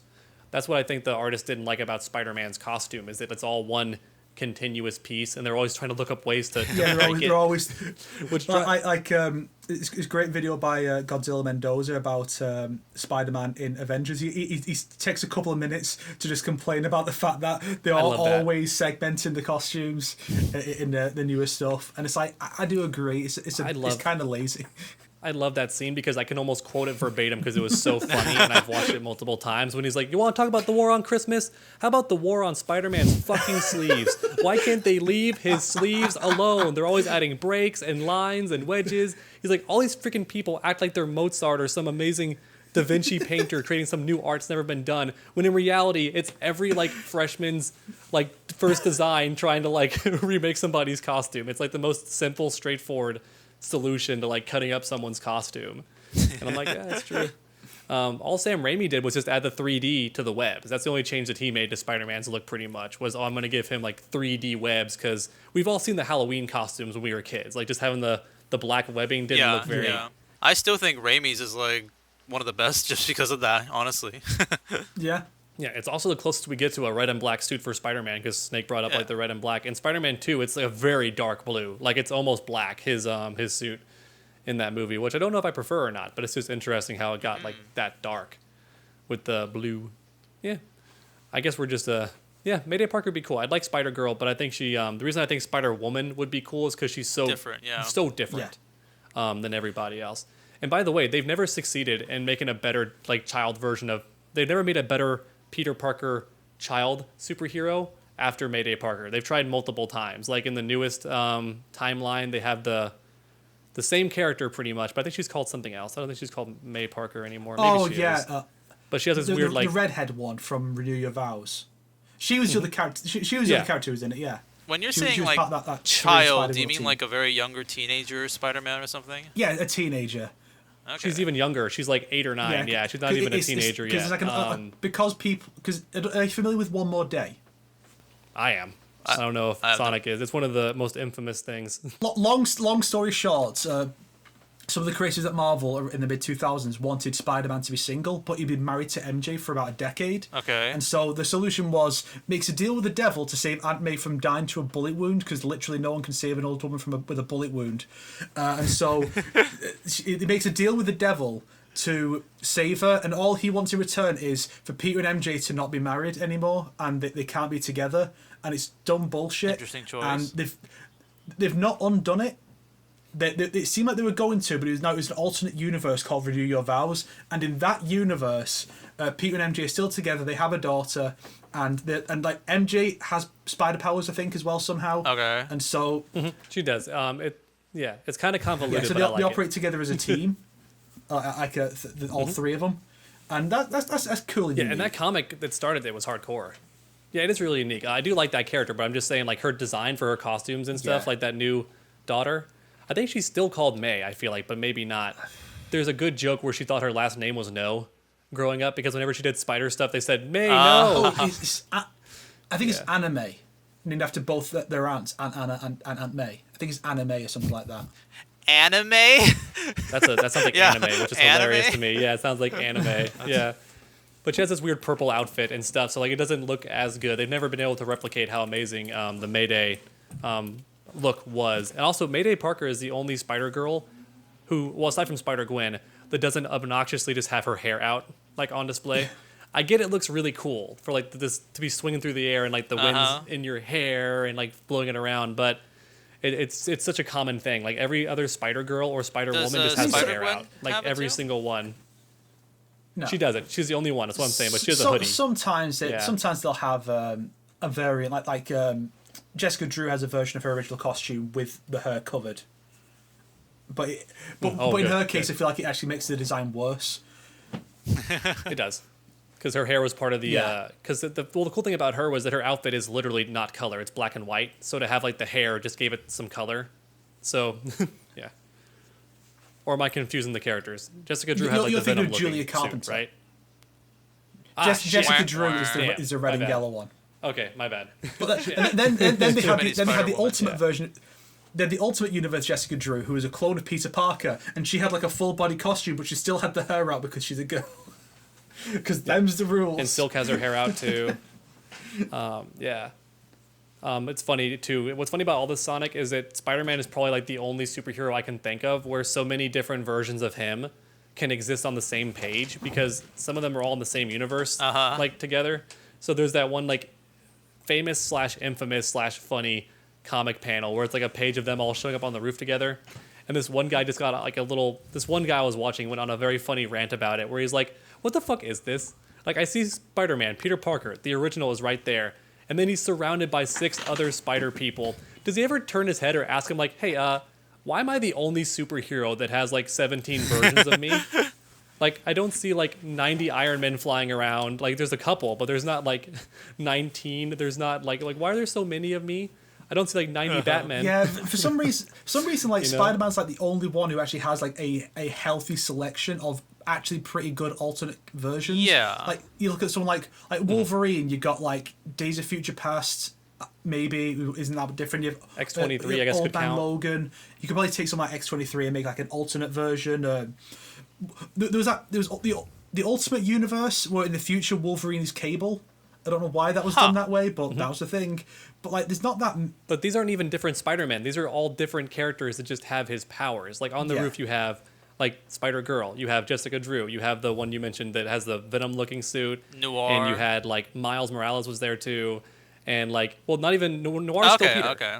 So Not we the can't. same He wasn't on that Miguel. rooftop. But none of them are Peter Parker. Is the funny part, and they all had his powers. Yeah. Silk too. Silk's one. Yeah.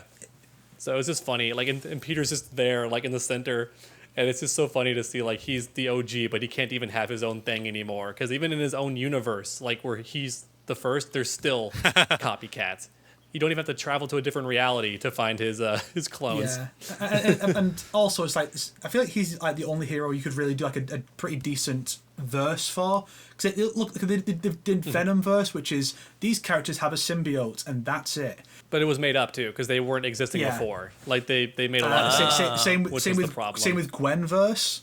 Where it's like, oh, here's Captain Gwen America or whatever the fuck. I'm like, that go one's away. cringe. I hate that one so much. The art was good though. I feel so bad for these artists. I feel so bad because they're like some of these comics have beautiful art. Sonic, like the artists are on top of their game, and the writing is just abysmal, and the plots are just so stupid. The Venomverse one was annoying too because you'd think if it's called Venomverse that you would let Venom, you do whatever you have to do to like buff him power wise so that he's like the leader of the group, and he's like. Whenever Venom shows up, the enemies are like, "Oh shit, it's Venom! Oh crap!" But instead, he gets clowned on by a majority of like the enemies and stuff because the whole point is they're able to kill like symbiotes.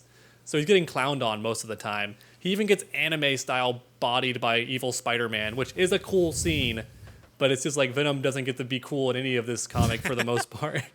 I think even like Jean Grey saves the day, not even him. I think it was. So it's I think like, damn. Venomized Rocket had more screen time than Venom did. Oh, that exists. I think I remember seeing that It's- before. Yeah. I think that's where a lot of those Funko Pops and the covers came from. Ah. And some of those designs, Well, there was a designs were cool pretty canon good. story when Venom got purified. Go Yeah, ahead. some of those designs were pretty good. All the characters with as symbiotes. Yeah, it could be fine, but like you were saying, like Spider-Man is the only one where like a lot of them are already in canon. They made some up. Like Penny Parker was made up for Spider-Verse. Spider-Gwen was made up for Spider-Verse. But I think outside of that, every other character was already an established comic. Not just a one-off, but like a whole is series. Spider-Ham like also? Spider-Man Noir has like 20 Yes. comics. Wow. He has a whole universe surrounding like these animalized characters, versions of the characters, and some of them have really fun pun names. Yeah. That I can't remember any off the top of my head. Captain Americat is a pretty funny one. I love that. Captain Americat always gets me. Goose Rider. Like Goose Rider I is think one. was it Iron Mouse or something like that? Could be, but Iron Mouse is also a VTuber. So we could be just but it could be Iron Mouse. But yeah. There's also like Bunny Hulk, but I think his name is also a pun, like the Incredibunny or something like that. But I can't remember, like the Incredibunny Hulk or whatever. But Bunny Hulk is also one. Goose Rider is just funny because he's Ghost Rider, but he's Goose Rider. So they literally took Ghost out of his name. He's not even Ghost Goose. He's Goose Rider, which is like more confusing. Fuck it. There's a movie you can make. Just make an animated Spider-Ham movie. I'd watch it. Oh yeah, totally. I would pretty fun. unironically watch it too. I'm not above watching a kid's movie. Have you guys Like, I'm seen totally the? down. Come on. If fucking Crypto the Super Dog and Ace the Bat Hound can have a movie, I'm pretty sure that was a good Spider-Ham movie, can too. have a movie. Interesting. I heard it's pretty decent. Yeah. Yeah. I was gonna say, have you guys seen the deleted scene of the Spider-Ham in his universe in Spider-Verse? It's like a No. 1-2 minute like just like a funny Looney Tunes like clip, kind of like style of like Spider-Ham just like doing his spider thing with like a villain in there and stuff like that. And then at the end of it, he gets teleported to the Spider-Verse like universe. It's on YouTube. It's like, and it's pretty funny. I wouldn't mind seeing that. Yeah. I think they cut that out because they wanted the reveal of him being like, well, things can't get any weirder now. It can get weirder. He just walks in the frame and shakes his hand. They wanted that like completely no foreshadowing. Just as a pig is in the screen now. We have to deal with it. I wonder if the Simpsons knew that Spider-Ham was a thing when they made that joke in the film where it's like Spider Pig, Spider Pig. Because like they could have just called him Spider-Ham, but I guess like because I think you can use a character's name without getting sued. Because like South Park does it all the time, so I think you can straight up use a fictional character's name without actually showing them. Well, they call it Spider Pig in the movie, from what I recall, right? So that's instead of Spider-Ham. Well, they did? That's why I'm wondering if they actually didn't know. They call him Spider Pig. No, you're right. That's why I'm wondering if they thought they were making an original joke there and didn't know that like Spider Pig exists. Like he's already a character. He's just called Spider-Ham. But I wonder if they knew that or not. It's just a funny question to think about. Indeed. I mean, some YouTube channels do nothing but those conspiracy theories, so get on it. Make a video where you find out if the writers actually knew about Spider-Ham or not. I'm totally curious. Just calling names out. Make the pig video. No. You know, I know we're not going to get a Marvel versus Mortal Kombat game. It had a very slim chance of ever happening. Disney's not going to kill them off that brutally. No way. Yeah, it would have had to be heroic brutalities again and not fatalities. Or, hey, I know this sounds like a controversial take, but I wouldn't care very much if they just didn't have fatalities at all in that game, because the way people use fatalities is the most toxic thing. Like they'll fatality you match one, and it's a first to 3 set. Like, what are you doing? Or it's like a best 2 out of 3. You know, I'm like, I still want to play. Like, why are we doing fatalities right now? Or they'll teabag for as long as possible and then do the fatality on the last frame. You know, and all that funny stuff just to waste your time. So if they got rid of fatalities, they got rid of care. fatalities, and they actually gave the Mortal Kombat characters supers, like in normal fighting games. That'd be kind of cool, actually, right? Do you mean like I mean, like for not just an X-ray or something. Yeah, but what I think would be really cool, the whole reason I started this segue is like there's that one game that lives in infamy, even though without the terrible microtransactions and pre-disc DLC, actually is a pretty fun game if you go back and replay it. Street Fighter Cross Tekken. So what's cool about that game is that every character's alternate outfit is them cosplaying one of the other characters from the opposite side. So I would love to see like let's say for example Spider-Man is cosplaying Scorpion for some reason. I want to see Spider-Man wearing like a cosplay version of like the Scorpion outfit, like over his Spider-Man outfit. Scorpion, you know? as Scorpion. That worked too. Funny. Yeah, just like straight up do the joke. Scorpion's just Scorpion. Yeah.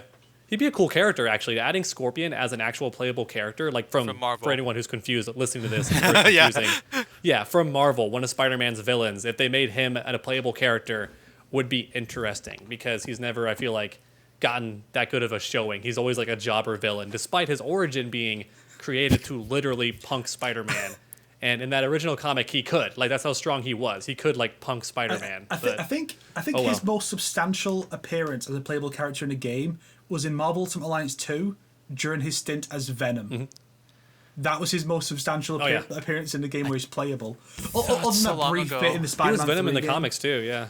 But, yeah, like, that's... Yeah. Huh?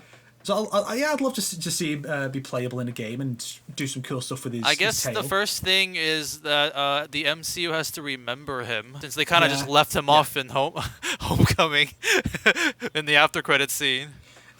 He'll be in Morbius too. He'll be in Morbius. That's right. Because he's friends with Vulture. Vulture's going to be like, hey, I know a guy. Let's go bust him out. And then it'll be Michael Morbius who's like, let's put him in some kind of robot suit.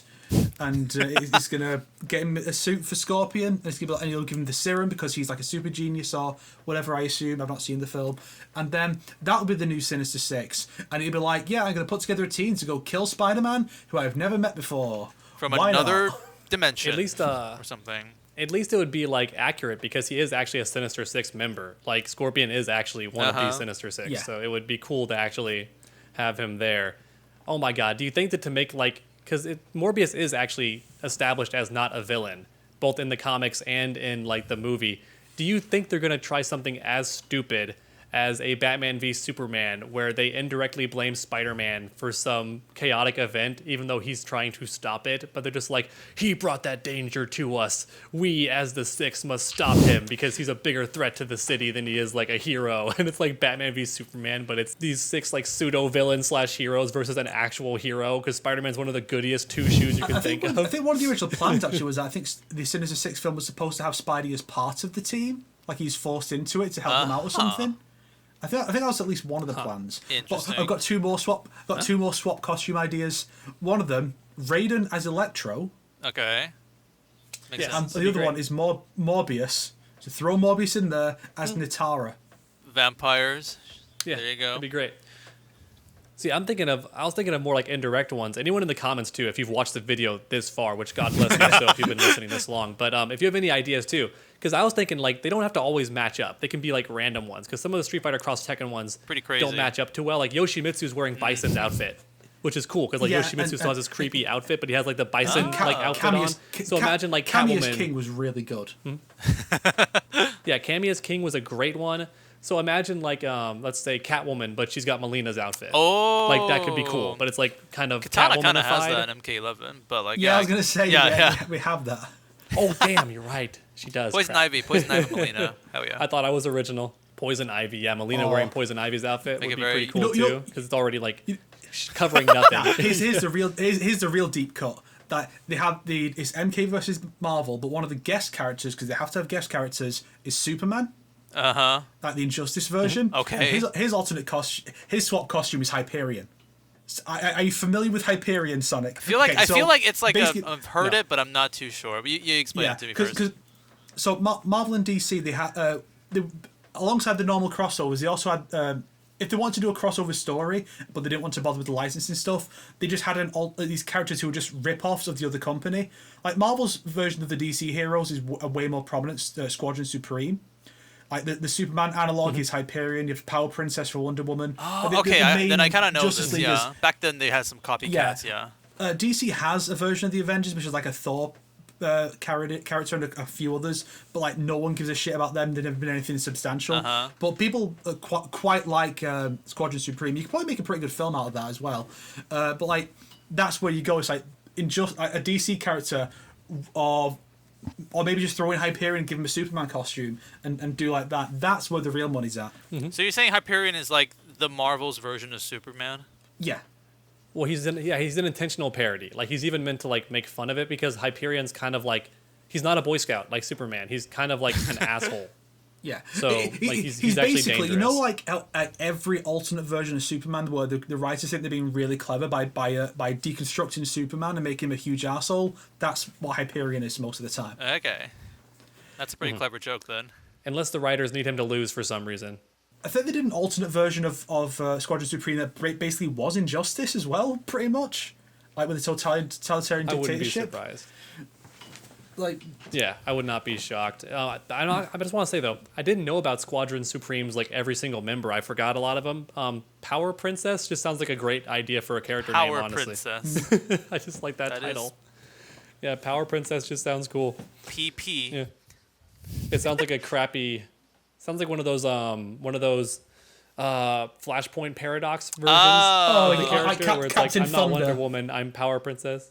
Captain Thunder. Yeah, that was a dark scene in that movie when she just starts killing kids, dude. That was. I didn't think they'd show that. the hallmark of a great alternate universe: Wonder Woman murders children, or Superman does, or one of them. It's hardcore, man. She kills her enemies no matter what. Yeah, it was pretty dark. Nighthawk. Look, it's okay, Snake. Okay, she had an affair. It's okay. She's had a rough. Nighthawk is the She's in a love Nighthawk is the triangle. Batman version. Uh-huh. Oh, is he Nighthawk? The Speed Demon, which is the Flash, which is funny. Damn it, which is DC. Where's the Hawk Girl movie, you cowards? Isn't she supposed to be showing up in Black Adam, or is it just Hawkman? Oh, is she? This I don't know. We see Hawkman for sure. It's funny because Hawk Girl, due to the TV show Justice League, is probably one of the few times where like she's more famous than like the original, which was definitely Yeah, Hawkman, yeah. right? But she's like Yeah. eclipsed She is him. more popular because of that, probably. It helps that like I think her outfit to me looks less like a He-Man ripoff. Yeah. Because Hawkman looks like he could be straight out of He-Man, enough. whereas like Hawk Girl has the cool Wolverine mask, and it is like unashamedly a Wolverine Which is mask. kind of a shame because like he predates He-Man, I'm pretty sure, by a good few decades. Like, I'm pretty sure he's from the Golden Age. Oh yeah, well it's kind of like I watched a video recently by Goons and Jobbers, one of the most underrated channels on Goons YouTube, by the and way. Like, shout outs to them. Very funny channel. He brings up funny stuff like how Darkseid has been clowned on multiple times. You shared in a video DC. of that Like, from me. he's worked at McDonald's and got jumped and stuff. Maybe too. Yeah, I think I did. But he made a recent video about how Namor, who's like never been spoken of, like he's one of the forbidden, like never show ever characters. But Namor is one of the earliest superheroes. He even flew before Superman flew, like in an actual comic. He's that old, and yet he's like never used, and he's also clowned on because his costume is so boring. He's just like a man in a Speedo with like jet black hair. Yeah. And that's like all he has. Like they've redesigned him multiple times, but like he never gets to even show up in crossovers. Like he's not even in Earth's Mightiest Heroes or anything, I don't think. Like he just never shows up. He's one of the most abandoned licenses. Like, of a he basically became a Fantastic Four. But is there when the Fantastic Four want to delve into the love triangle stuff between Reed, Sue, and someone else, but they've been using Doctor Doom too much recently, so they have to use someone else, and so they'll just bring up Namor. That's his function. Why would Sue ever be interested in Doctor Doom? Probably shouldn't go down that rabbit hole. I can see Doctor Doom being interested, but only because Doctor Doom's a petty little shit, and he wants to have whatever Reed Richards has. So he would want a concubine, and he'd be like, I have like 10 wives already, but I need Reed Richards' wife. And then if I get her, and he gets a new wife, I need that one too. Like, that's something that Doctor Doom would actually do. Like, he totally would. Do you remember when he helped Sue give birth to the second child, and he's like, well, I want to name her, and so he named her after his ex-girlfriend. The one he killed and turned into a suit of armor. It's like, he is Doom toots as he pleases. He's the pettiest motherfucker on the planet. Yeah. That's why he's so great. Doom is so great in the comics. So it's such a shame we've never gotten like an accurate Doom in the movies because he's such a slam dunk character from like the comics. He's so funny and easy to make likable just by how much of a shitter he is.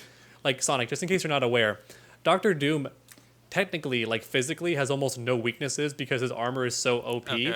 But what's listed as one of his weaknesses, like in the comic database, is his own arrogance because you can literally appeal to his arrogance and get him to do stuff for you. Like Spider-Man once got him to make him something because he said, well, he went to Doom and Doom said, why would I help you? I'm not going to make you anything. Like, I run a country, go leave. And he went, well, I mean, Reed made it. Like, he was able to make it. Maybe you can't. And so Doom made it just because he thought that Reed made it. And so it's super funny. Like, you can appeal to just his arrogance and you will get, like, him to do stuff. That is funny. I know a lot of people are like, great. They're like saying they're going to, if they want to see Doctor Doom in the MCU, but at the same time, they don't want him to be messed up. So it's like, it's a bit of a balance. I'm seeing that. But yeah, he's very popular for a villain. Doom is one of the best comic book villains ever. Ooh. That's generally agreed upon. Like, people love this guy, and like a lot of the big story arcs involve like him acquiring ultimate power. Like a big part of the original Secret Wars, and then the more recent Secret Wars, that's what happened. Him gaining ultimate power, and like this happens regularly. And it's like he's a big threat, even though he doesn't actually have any powers. He's just a guy with a suit of. Yeah. He's like an evil Iron Man, basically. But he also has diplomatic immunity, so you can't arrest him. You can't arrest him, yeah, and he knows magic too, which is also a big edge because he's from like a family of gypsies and like his country also like had mystic arts. There's so many great scenes where like this sword like is like this soul sword or whatever, and it's like, oh, it's amazing. Almost nobody can pick it up, and in the middle of a fight, like Doom just picks it up and starts swinging it, and you're like, how can you even do that? And he's like, I dabble in the mystic arts a little bit. He's just swinging the sword around. Just says like that. Like he can just do stuff. Peak Doctor Doom is when there's this evil sorcerer showed up with his apprentice, sent Doctor Doom back to the dawn of time, and Doom was so pissed off, he had such a hate boner for this guy, that he willed himself to live millions of years, learned like the mystic arts even more than he already knew, took on the identity of the apprentice, apprenticed under this villain, so when the time was right, he could betray him and kill him. Millions of years. Yes, that's what Doom does. And keep in mind, Sonic, Doctor Doom is also one of the only villains in like not just Marvel but like fiction, who the only reason he's not still God or ruling over everybody is because he found it boring or it didn't suit him. Because he's been God before, and he didn't want to be God anymore because even though he had unlimited power and no one could touch him, he still had to, like, meet the needs of the people, because that's what gods do. Like, they serve their people to an extent, and he hated that because he's always been the ruler and they have to serve him. And he even tells like his goddaughter, that the one that he named, he's like, did you know that I was God for a little bit? And she goes, and he goes, I found it unsuiting. Like, I didn't like it. Just like that. And I'm like, that's awesome. Just brags about it. I was God for a bit. Just so y'all know. Like, Spawn's not the only one. I was God for a bit. Spawn. The only good showing he got, I think, was in Earth's Mightiest Heroes. Oh, the anime. Okay, the anime. Seems like you quite. I don't know if you two seem to like that show. I've seen clips of it. It used to play on my TV like when I was like very young. It's a gem. I've not seen a lot of it, but I did like Doom in Fantastic Four: Earth's Greatest Heroes, the similarly titled show. That's a good show too. Yeah, I quite like that one. It's a shame we never got. Shame we never got another Fantastic Four show after that. Well, yeah, it's funny because they're also criminally underused. For anyone not aware, Fantastic Four is actually Stan Lee's first. Like, everyone thinks it's Spider-Man, but no, Fantastic Four was his characters. Yeah. Like, he made them first, I think. Yeah, 1961. But and he made them for the sole purpose of subverting the superhero genre. That's why they don't wear masks. It's why everyone knows who they are. It's why like their headquarters is in the middle of the city. Like, everyone knows where they live. It was meant to like subvert like the superhero like genre with that kind of like storytelling. But then ironically enough, his most successful character is a cliche hero like Spider-Man, where he has the mask and a secret identity. And also they're a family, so they bicker and argue a lot, which wasn't that common at the time. It's like how young heroes weren't who weren't sidekicks were pretty much non-existent until Spider-Man. So a lot of Stan's early stuff was basically stuff Stan and other people works on was just like Hulk is another one of those that's a deviation from the norm. So Iron Man, where he needs the suit to live and stuff like that. That kind of stuff is common now because those characters are big hits. But back then, pretty much everyone was a Batman, or a Superman, or a Wonder Woman. Like, that's pretty much what all of them were. So like these were subversions, and Fantastic Four really does deserve better. Unfortunately, if you don't appreciate the Fantastic Four, go on YouTube and look up "We Are the Fantastic Four" by B-Mask. As B-Mask. It's a very good 2-hour video or so. It's very good. It goes through the whole history of the FF and explains why they're so important. Mm-hmm. I adore it. It's so good. Yeah. Watch that video. Let me check it out. Nice. I wanted to say too, because you mentioned that Fantastic Four show, which I haven't gotten to watch, but I've seen clips and it seems like a genuinely good show. And that show is now, it joins that list of shows that I don't know why they failed. It's up there with that Thundercats reboot. It was really cool. It had a more anime art style and it was written pretty well. There was that He-Man reboot in 2011. There was also a new art style and it was written pretty well. And they all get canceled. And it's the same with that Fantastic Four show. It seems so good. Like, why is it not still like an ongoing show? Why did Earth's Mightiest Heroes succeed when it's pretty much the same show as that Fantastic Four one? Because they also meet up with like random heroes and do stuff, right? Yeah. So it's the same kind of idea. Oh well. And there's even an episode of Earth's Greatest Heroes where She-Hulk was in it. Hey! And that was a good episode. Yeah. And Fantastic Four. Yeah. And it even even did the start the transformation with a shot of her feet thing that the new show is constantly doing. I was gonna say before. That show is not written for people who like courtroom dramas or She-Hulk. It's written for it's made for people who like feet. That's the audience for that show. I'm telling you, she spends most of the first episode with no shoes on. It's very clear what the creators were going for. Very obvious. Tone it down, guys. Come on. I think I've seen a meme of like a Discord call, and it's like new She-Hulk episode drops, and everyone in the chat room just starts like taking a picture of like lubricant or something like that. Yeah, there was even like that screenshot, like an episode, the very first trailer even had like several foot shots of like She-Hulk, and people were like, "That's right at the camera." Yeah. I wonder when the show's over, how long will the feet compilation on YouTube be? Feet comp? Oh my gosh. She-Hulk wiki that's feet. Funny, just the feet. Feet compilation. If nobody does it, somebody here is gonna do it. I believe. That probably does exist. To be honest, it probably exists.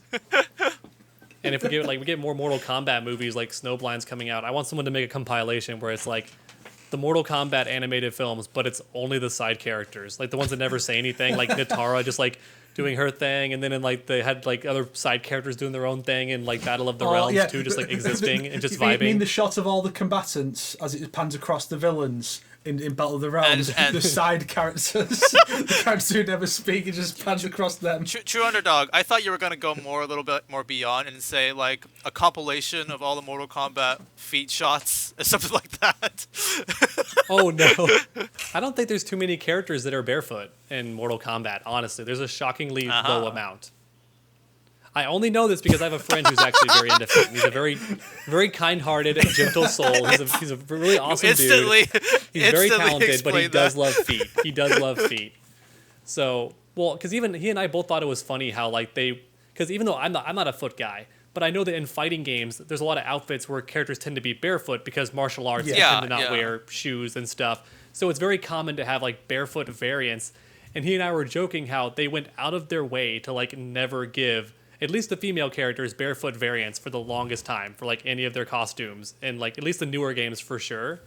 And I was like, even characters like Cetrion, who are barefoot in the concept art, are still like, and it's the same outfit, like it's identical. The only difference is they gave her like diamond shoes, like or crystal shoes. Sometimes they get like high-heeled sandals. Like Cetrion got those. Yes, that happened very late though. That was like the last bit of DLC that we got, where they finally did that. I think some of these Outworld monster characters show their feet. Yeah, but I don't think they we're really. Talking about the ones that people sexualize. Yeah, I mean Shiva. I mean, Shiva had her feet out. That's all I remember. People will sexualize those ones as well. Just saying, but like I read on the MK wiki, like they make a point about how like Goro is one of like 9 characters who fights barefoot, and it's like, yeah, Goro, Kintaro, Shiva, Dramin, the monster characters don't count. Yeah. Fuck off. Yeah, they're the only ones pretty much. Like even the guys who like. I mean, Cobra makes sense to be barefoot at least because he's like got the literal karate gimmick going. But yeah, Shiva, my friend did. I brought up Shiva as a joke to my friend. Well, I was like, well, Shiva, and he went, dude, she has Ninja Turtle fingers and toes. Yeah. And I'm like, oh yeah, she does. She just has the 3. She's like the same with her toes too. Like it's just like kind of like that basically. Yeah, so they're gross to him. The 2 toes. For anyone who wants an insight on how foot fetish people think, they don't like it unless it looks human. Certain foot fetish people, because there are all kinds of varieties. Like, there are all kinds of subdivisions. There are all kinds, I'm sure. So, like, see, you can't speak for all of them just from that one guy. I'm just saying. I know, yeah, that's true. But it is weird how common it is for characters to have like the 2 fingers and a thumb and the 2 toes. Like the Ninja Turtles, the Shokan. Most of the races in Mass Effect are like that. I think Nightcrawler sometimes. 3. Nightcrawler does only have 3 fingers. That's right. And toes. I've noticed that detail. Unless Rogue touches him. If Rogue touches him, then he turns into a normal human. Yeah. Which is cool. Like, and she looks like a Nightcrawler version of herself, which is really cool. I like that they do that sometimes. Nice. So you can see what Nightcrawler looks like as just a regular dude. What else? Oh, I had a joke, and it's fading. I've lost it. Oh well, it was funny. Oh no, yeah, here it is. So like. I know we're going to get off the topic of feet because it's weird to a lot of people, for sure. But I had to ask my friend this question, and his answer was what I expected, but I still... So let's listen, okay?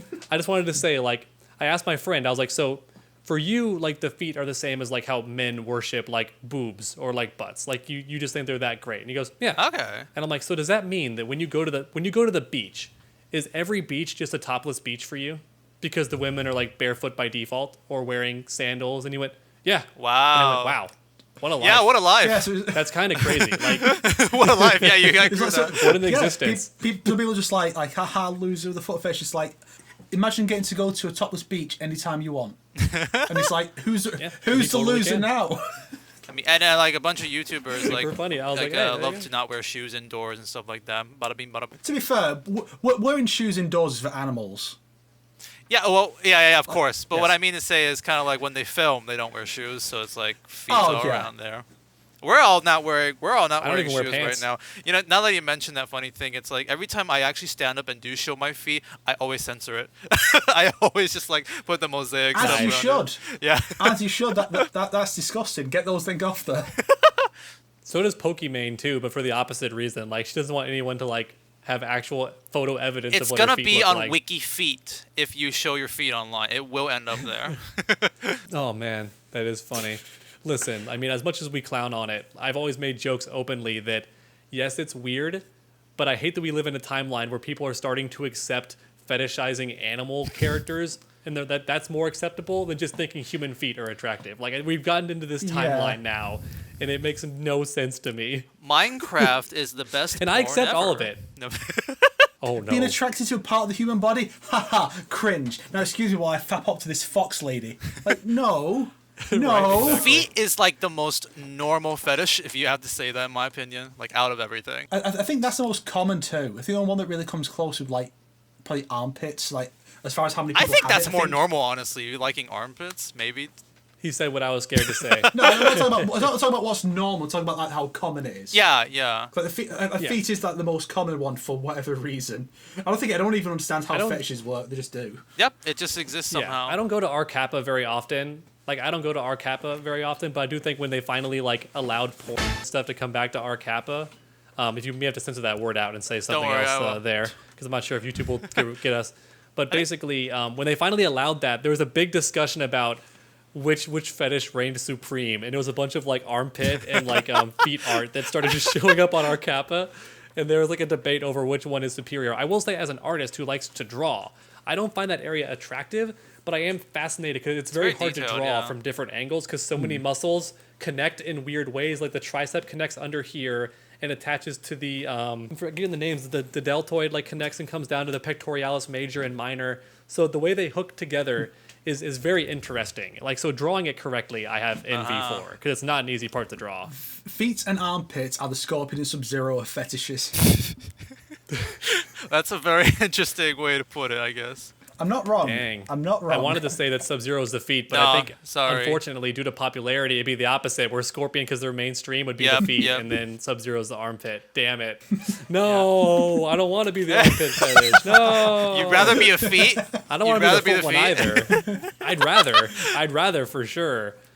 I'm not, but I'll even go as far to say, like, if there was, out of all the fetishes, I'd rather be, if I had to be one, I think foot's the easiest one to go to. That's the easiest one, yeah. As opposed to anything else. It also doesn't seem like the easiest one to indulge because you can just offer to rub them and that's it. Whereas armpits, like, it has to be, like, she has to be really willing to go that far. Like, I want to do stuff with your armpits. Like, she might be up for it, but she might not. I'm just saying. We are going off in a very interesting we'll go off this conversation. topic, but let's have wrap up a bit. I mean, like, go back a bit here because we were just talking about like She-Hulk and stuff like that. But I want us to go back to the Four Snakes situation. That is where it started. That's so funny. Because we were like kind of like cut off from there. But I want to add one last thing before we end the whole Marvel topic. This is gonna be the Marvel episode. I'm just gonna title it that basically because we're already like 1 hour and 40 minutes in of just Marvel stuff. But yeah, She-Hulk sucks.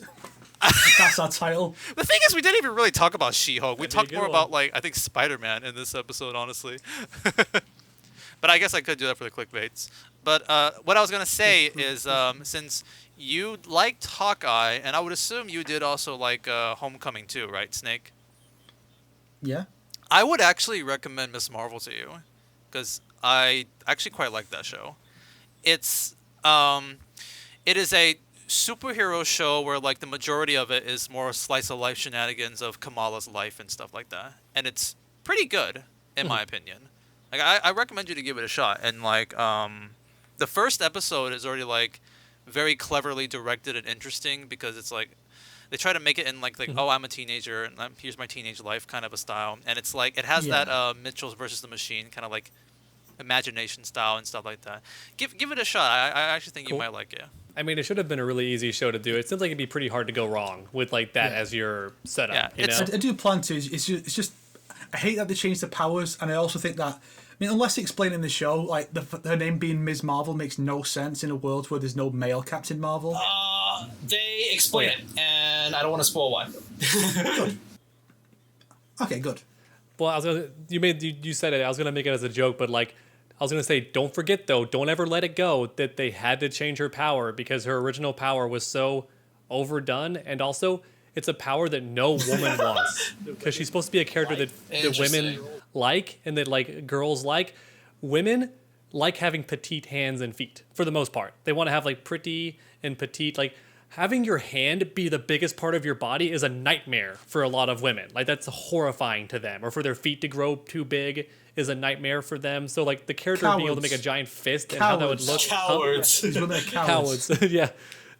But the idea of how that would look in 3D would also be a problem too, I think. They probably also thought about that. They thought about how CGI giant fist, if you make it look realistic, would be gross looking, which is true, but she's just Mr. Fantastic. well, That's the problem too. Like, her power's not even original. Here's the trick. You give her gloves. Give her gloves, yeah. You could. And that's literally all you have to do is put gloves on, and then you have to have a super detailed hand. It's a glove. And so if you have like a latex or what have you material or leather, it can look fine. You don't need as much detail. It's not difficult. The only times you really need to worry about it would be if it's like part of her face, because the rest of her body is covered up by the costume. Yeah. So it's not difficult to do. Overall, I think actually, That, like, weirdly enough, my favorite part of the show is like not the superhero parts. It is just like her life and like how she's dealing with it and stuff like that. It's all handled pretty nice, and it's a cute show in my opinion. And like the fights are either not too bad or like, wow, that CGI is pretty bad. even then. I mean, a lot of these shows you look. Well, I think all other than like I guess WandaVision, maybe Loki. and, Well, I mean, Captain Falcon, you can't really mess up the CGI in that because it's mostly practical. Well, no, I'm just saying, like, I feel like one of the issues is, like, the length. Like, a lot of these, other than, like, maybe WandaVision because of its structure, and I guess maybe She-Hulk, maybe Ms. Marvel, a lot of them should have just been films. Yeah. I know why they couldn't do She-Hulk as a film, but, like, a lot of them should have just been movies, because they don't need to be 8 hours long. Just cut most of the shit out. I have a random conspiracy theory. One, they're trying to pull more people into Disney Plus, so they need to have more like Disney Plus content. But also, I wonder if it's because in order to watch a new show, you have to like subscribe to Disney Plus, right? I wonder if somehow that makes them more money than like a movie, unless they know the film's going to be a sure hit. So anything they're iffy on, they just make it a show because at the very least they get new people paying for the service, and if they stay for even 2 months, that's way more than they would have gotten if it was a movie. Perhaps, yeah. So I think that's the actual reason for it. Is if they have no faith in it, then they just make it a show. One That probably is it, to be surviving honest. grace about She-Hulk is the fact that each episode's like 20 minutes or 30, depending. It's really short. I noticed that. I was like, why are these episodes 30 minutes? I appreciate that they're not going for an hour each like a lot of these other shows, but it's kind of weird. I mean, maybe they are just actually learning the lesson that they realize that the shows don't need to be It that makes long. it easier to watch. Hopefully that's the Yeah. case. I'm glad the Ms. Marvel show is good, but I will say you brought up the name, like the Ms. Marvel making no sense, Snake. I still will never not be angry that they were that was like the first time Marvel revealed that they're scared to make new characters and they know they can only exist off pre-existing names and IPs, because she really just needs a new name. She should not be Ms. Marvel, because that's already a character who sometimes is even alive in the same story, but they just can't call her Ms. Marvel because like the girl has her name now. And it kind of feels like mad disrespectful too, because Marvel doesn't even like have the same powers as her. So it kind of feels like weird to use that's his name technically. Yeah. Like Ms. Marvel is using Marvel's name, but he loved her and trusted her, so using his name is completely okay and not in bad taste. Why is this random kid using this alien dude's name like he never met her? It's just kind of weird the more you think about it. They just use a name that already It's true existed. that like going into the show, I would have like, preferred I a new think name. Ms. Marvel, the name isn't like obviously it's just taken, but I will say I actually do quite like how they explain it, and that's all. I'll just leave it at that. Yeah, because they have like a moment in explaining it, and it's like yeah, you'll see how they go with that. I'll also never forgive how they butchered Captain Marvel in Captain Marvel, where they sex changed him, whatever, that's one thing.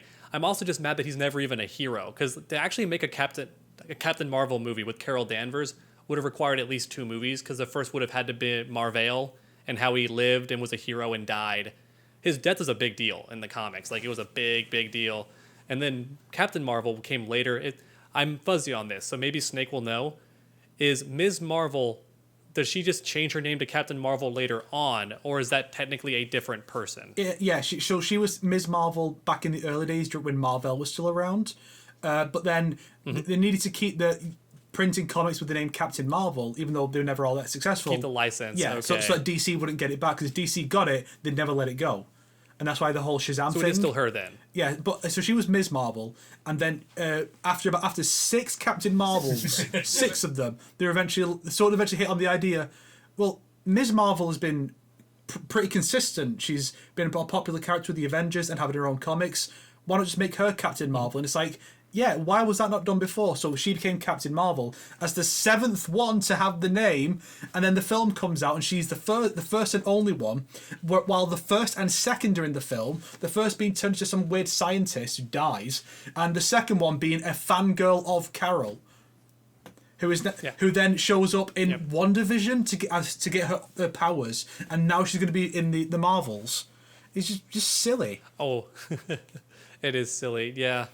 And keep in mind that second Captain Marvel, she led the Avengers for a year in the 70s, and she's a black woman. Think about that. Yep. Yeah. And no one knows about that version. Yeah. And fun fact for you, Sonic, because we're big comic nerds and you wouldn't know this otherwise. So you know Rogue from X-Men, right? You know how her power is to take your powers, or if you're a human, she just can take your memories and she can kill you by accident and all that. Yeah. Do you know why it is? Do you know why it is in the old cartoon X-Men? And even in the comics and in the games sometimes, why Rogue is also able to fly and has super strength by default. Because she did absorb like Magneto's power like so much to the point like that's something that she permanently kind of has. Not Magneto. Not Magneto. Oh. So is it Captain Marvel then? Carol Danvers, yeah. Oh. Yeah, Rogue was a villain at first. She was misled by Mystique. And she held on to Ms. Marvel for so long that she killed her. And she put her in a coma, something. I think originally she was dead, but yeah, a coma. And apparently if she holds on to you for long enough to where it puts you in that state, she just gets your powers. So that's why she has super strength and can fly. Yeah, and she still keeps her power to like take your powers anyway. So if Rogue was actually a villain, she'd be one of the scariest people ever because she could just be touching everybody and getting all their powers. There's even a really creepy comic, where she wrestles the dead corpse of Ms. Marvel. Like, she's in zombie form, like, choking Rogue, and she's like, ah, and she's fighting her. It's really creepy. So, she has a really dark origin. Marvel's not going to do that, obviously. They don't have the guts. The thing is, I learned that whole backstory because it was in the 90s cartoon. There was an episode that had Carol Danvers in it, and they explained it. Oh. If I remember correctly, they actually did an episode about that. Interesting. It's worth noting that Rogue didn't mean to kill her either. Rogue didn't know what happened when she kept holding on to people, but Mystique told her to not let go. And Rogue even's like, this feels wrong. I need to let go. And it's like, no, keep holding. I like how every other year we learn that Mystique has another kid. Because she had like 4. Because she adopted Rogue. She does, yeah. She gave birth to Nightcrawler. She gave birth to Sabretooth's son, Graydon Creed. I think sometimes it's implied she may have had one with Wolverine or something. Okay. They met before way in the past. For anyone not aware, canonically, in the original story, she's like 300 years old or something. Like she's old. Wolverine goes back to like the late 1800s. Mystique was an adult by then. So she goes back way further. And so does her lover, Destiny, a woman, who was supposed to be Nightcrawler's mother, while Mystique was going to be his father. Interesting. Oh, that's... Shape-shifting. You have the facilities for that. that was the idea, but this was like the 70s or 80s, so Marvel were like, nah, you're not doing that. So they were like, okay, she can be a mother then. Be his mother, sorry. To be fair, I the only reason I don't mind him having 2 moms, because they're mutants, whatever goes, but my issue with that is I prefer the fact that Nightcrawler is canonically like part demon and can like travel to hell and shit. I like that. So I like who his dad is in the comics, because it means that Nightcrawler can be like a literal demon that reads the Bible, and I love the contradiction of that. I prefer the X-Men Origins Wolverine video game, where it turns out that Will.i.am is Nightcrawler's father. That was a thing in that game. It was hilarious. Let's move on. Yes. Honestly, we actually have been going on for like 2 hours. Awful. So funny enough, I was thinking we could have other topics to talk about, but I think we should just try to end off with Snake. What have you been doing? And then I can also talk about my stuff too at the end. At the end there too. Yeah. Oh yeah. Did we never? This is the most impressive tangent in my opinion. It's like, how you been doing? She-Hulk. Well, let's see. I have been playing a lot of Fire Emblem Three Hopes lately. That's the warrior spin-off of Three Houses. I never finished Three Houses, so I can't fully appreciate what things are different and what's You never the got same. an ending in Three Houses, or no? I didn't get very far in it. Okay. 'Cause I think it was just kind of because I'm not very good at that kind of game, and I was kind of worried about the permadeath. There might not be opportunities to grow. No, I had that off. It's just I was worried about the school system, where you have our time passes. So thinking, will I have time to actually grind the characters and such? And it kind of just gave me anxiety, so I stopped playing it. But you play Persona. I do plan to Isn't get that the back to whole it. like gimmick of the game?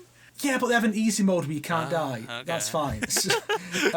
So with Fire Emblem, I do plan to get back to it. I've been planning to get back to it since I did 1 or 2 routes in 3 hopes. And I was like, okay, well, I'll finish 3 hopes and all 3 routes, and then go on to 3 houses. I've just recently finished my 4th run of 3 hopes. I'm probably going to do another one before I do 3 houses. I might end up doing all 6. I don't know. I like 3 hopes. It's a good game, but the endings suck. I thought there was multiple endings. I like Edelgard a lot. Or is there only one? Yeah, well, that's the thing. It seems like there will be in 3 hopes, but there's only 1 ending per route. Okay. It's just that you get some extra chapters if you meet certain conditions near the end of the game, and that's it. There's actually no difference in the endings, no matter which way it goes, which is silly. You'd think there would be, but there's no difference. But it's a good game. So I plan to go through 3 houses. Golden Eagles all day, baby. Because I look at the other factions and I'm like, okay, I like Marianne. She's cool. I like her. Lysithia's okay, and then I pretty much don't care about anyone else who's not part of Edelgard's faction, because you got Edelgard, you got Bernadetta, you got Petra. What else do you need? Just take the characters you like and get them to your class, and then that works. Yeah, I've also been playing Fire Emblem Heroes a bit recently, and I'm trying to make a team. I'm trying to make a team of 4 different Edelgards called the Edelgard. There are 4 versions of Edelgard in that game or something? It's like 6. Oh my gosh. But you only have a team of 4, and I have 3 already. But it's they're all post time skip versions, so I don't have a version of it that's just from school.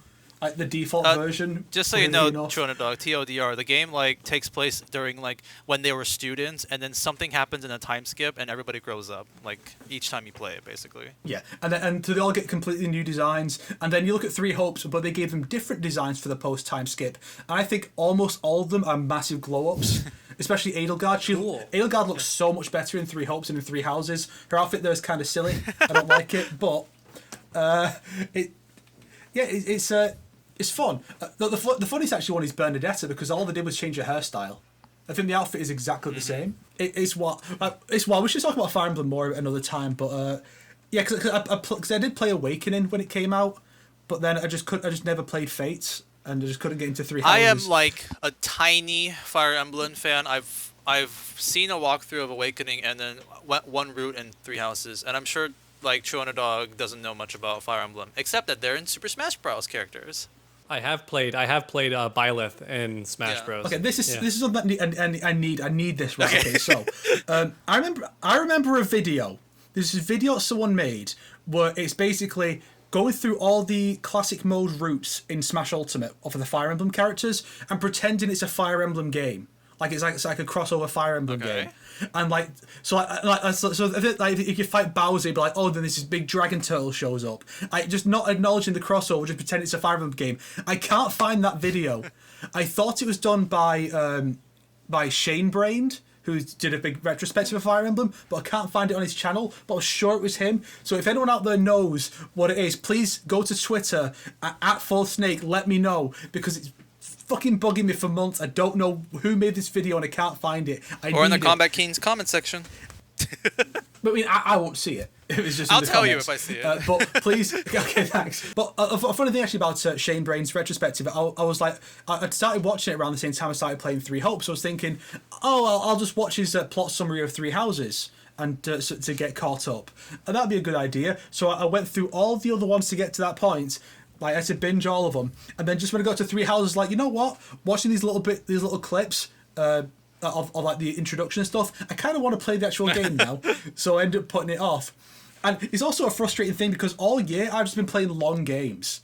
I started off. I started with Watch Dogs Legion, then Assassin's Creed Odyssey, which was 100 hours. Oh my gosh. Then I started my second playthrough of Persona 5 Royal, but then 10 minutes in, I was like, there's an easy difficulty in Shin Megami Tensei 5, and I never finished that, so I'll play through that first. That was 40 hours. Then I did the 120-hour playthrough of Persona 5 Royal. Then I went into 3 Hopes, which is I'm on on my 5th playthrough next. So I've been playing that. I've not played many short games. I've played Battlefields 1 and 5.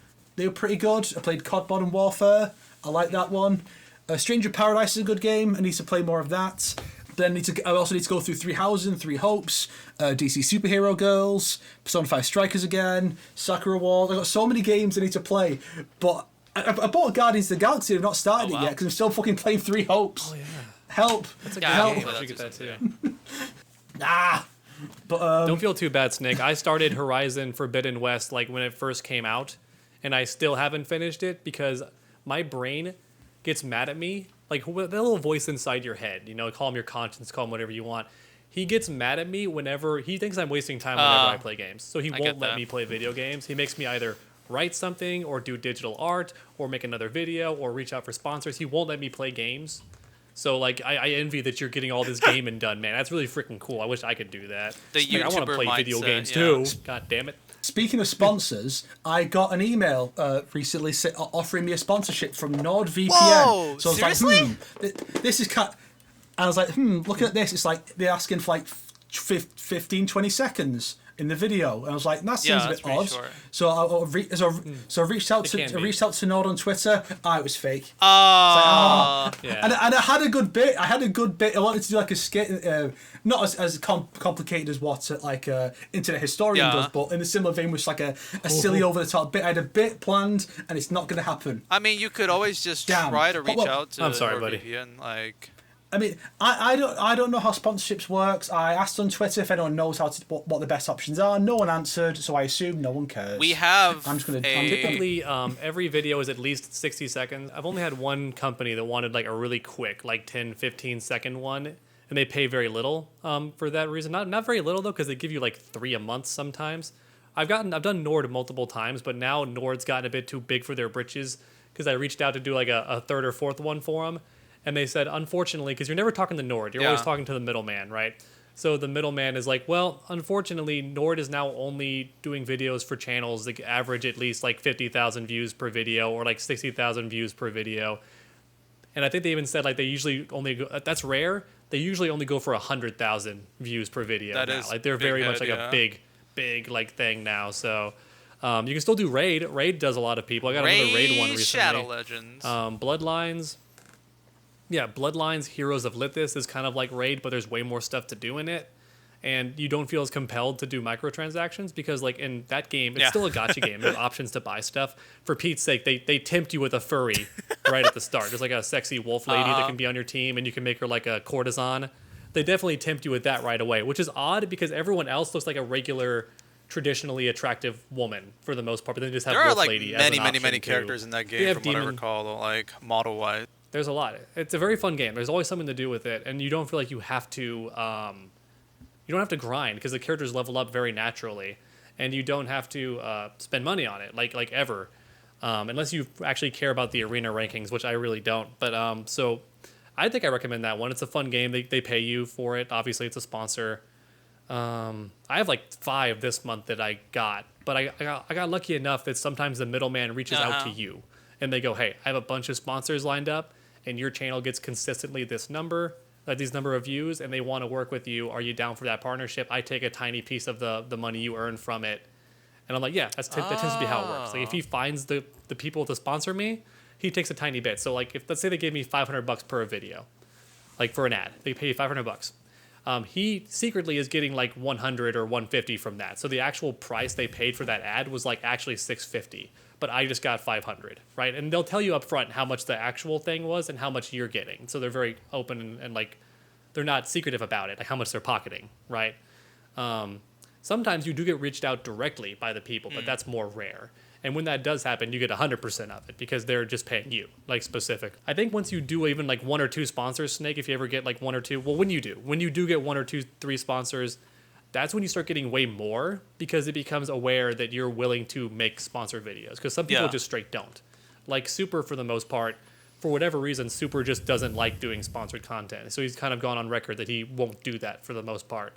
He does it for like a game. Like if a new fighting game is coming out and the sponsor is to just play it early, then he'll do that.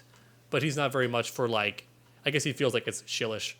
It probably is, I guess, to an extent, but I don't that's mind the thing on the personally. internet As long as that the people game do is say. It's just fine. like how much of it is a sponsor, like you're making money, or are you just shilling and stuff like that. That's always been like a kind of a controversy. Like we need to find ways to make money. people clown on me for doing Adam and Eve. I noticed that, ways to and make I was money, yeah, thinking, especially- very interesting that you actually did an Adam and Eve sponsorship. Whenever I watch other YouTubers, I'm okay doing any sponsors that they're doing, right? And Adam and Eve is a pretty popular one. In fact, Snake, if you want to make Snake, here's a good one. I forgot to mention this. So someone at like a restaurant one time found out what I did and asked me like for tips because they did Instagram and stuff, and they weren't sure about whether or not to do certain sponsorships or what products are legit and not. Because sometimes it's hard to research. Here's the tried and true method to always make sure your sponsor is legit. When they come to you with an offer, say, I'm interested. Please send me links of other YouTubers sponsoring your content. And if they can't give you any big names, because usually it's big people, because that's how you know they're extra legit. Like this one, a lot of the time the links they send me, because it's their best foot forward, are like channels that average like 300,000 to 1 million views a video, and they're doing their sponsorship. So I'm like, hey, if that person is willing to do it, then it's legit, because they would not risk their 1 million views per video channel on like an absolute scam, theoretically. Sounds pretty smart. So that's what I do, and that's how you know right away if they're legit or not. Because if they're real, they'll have those links available for you, and they'll send them your way. Yeah.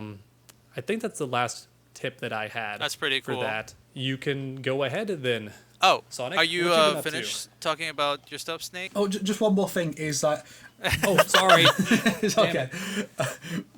I'll make it this last thing, and anything else I can think of, we'll talk about another time. So, my Persona 3 visual novel, The Lover's Awakening, is getting a new update. It should be going up to date at the time of recording. It's going to be out by the time this goes up, but it's like a new update with a new scene that is. I'm going to add a bunch more scenes because it's like an ending montage that's like, here's what happens over the next course of the next year. And it's just like adapting a bunch of those little things that were showing off. And I've got an idea for a bit of an arc that could run through those, a bit of character development. And I think it should be quite good. So I'm aiming for like a new extra scene or two per month. And so that's what this one is. This one is about one of the characters who is very rich, spending way too much on her new partner because she is new to this whole being a girlfriend thing, and she has no self-control. So hopefully people will like that. And so check it out if you want to know where it is. It's on itch.io. I'll put it up there. There'll always be you can find it on my Twitter usually, or you can just go to the video I made on The Lover's Awakening, which has a link in the description. In this description? I'm quite happy with that. I mean, if you want to put it in there, that's fine. But you can just find the video on the visual novel on my channel, and in that description there's a link. Okay. That's sick. That's awesome. Yeah, That visual is cool. novel. For years, people said, well, you think Mortal Kombat 9 is bad? Well, I'd like to see you make a better game. I literally have. Fuck you. So many people Nice. love to use There that. you go. It's getting obnoxious. It reminds. Oh yeah, one last thing I wanted to add. No Sorry, problem. Sonic. Hold No that. problem. Don't worry about Adam it. and Eve thing. I'm gonna be such a villain in this podcast. I'm not trying to be. That Adam and Eve thing. Like people were like some people, not very smart people. They can't rub two brain cells together. You know, they have two brain cells and they're both competing for third place. You know, that kind of thing. Yeah. Anyway, they brought up like, wow, how dare you peddle this adult website to your child audience? And I'm like, actually, just so you know, a lot of sponsorships do ask to see your demographics from your analytics page before they even give you the sponsorship. Just so you know, less than like 4% of my audience is under 18, and a vast 70% or so are That's over crazy. 25. Just so we're clear. wow. Almost no kids That's a watch my very cool stuff. flex, though. I like that. The idea of saying that someone with a Mortal Kombat channel has a child audience.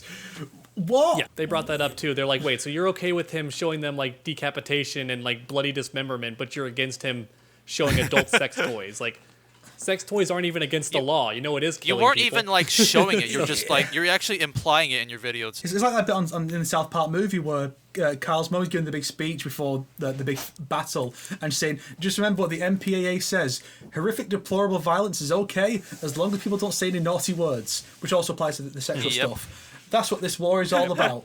And I used that for a skit where it's about Mortal Kombat, and someone used it. May have been Dog actually. I think it was one of the first times I actually spoke to Dogs that he wanted to use that clip in the video.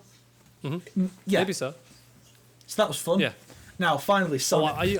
I used the clip actually. No, that was probably Sonic. I used the clip of Family Guy when she goes on the stairs and she's like, "Bye, Dad, going out, love you," and it's like Ronald McDonald's daughter. He's like, "Hey, "You're not going out dressed like that." And he's got the NetherRealm logo for his head.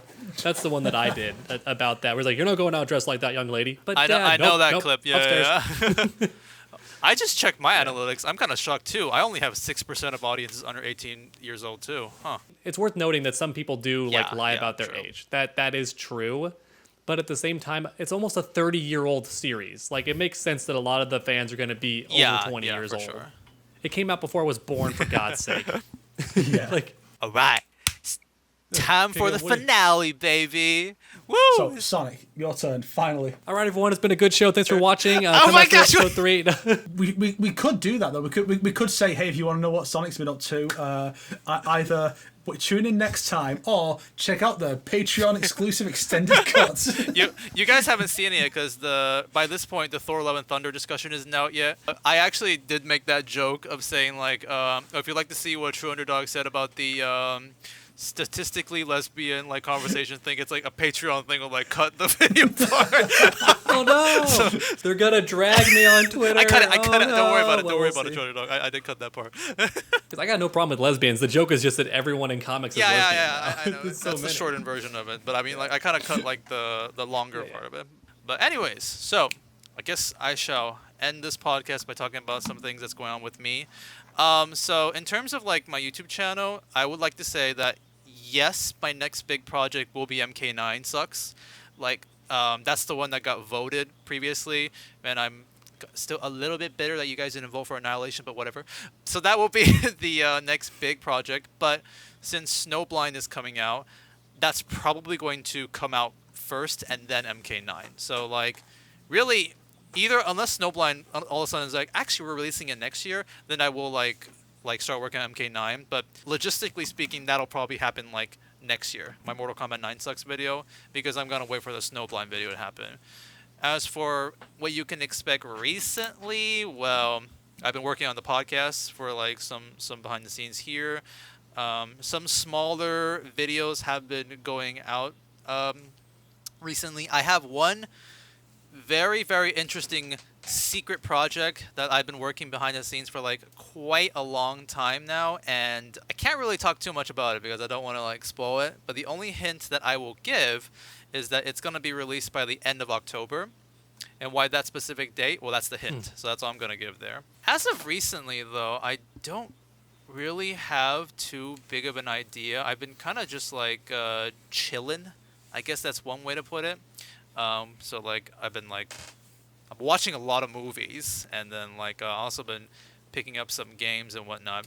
But let me first do like a pretty big brain maneuver here. It's gonna be a pretty big like shocker for you guys. I'm gonna send you guys a link because I'm kind of desperate. I'm desperate for a video idea, so I literally just posted this. Oh, nice. I have no idea how it's gonna turn out. I've never done something like this before, so I thought it'd be kind of fun to just try it out, see how it goes, and hopefully you guys will see what I made next week. Have you ever done Injustice Sucks? I have can't not remember. actually. That's actually one of the things that like if I did do it, it'd be another like big video. I'm imagining if NetherRealm just announced Injustice 3, I go straight to making Injustice Gods Among Us Sucks and Injustice 2 Sucks. Like I would make like analysis videos for. Don't forget Injustice the animated movie. Sucks. I don't want to touch that.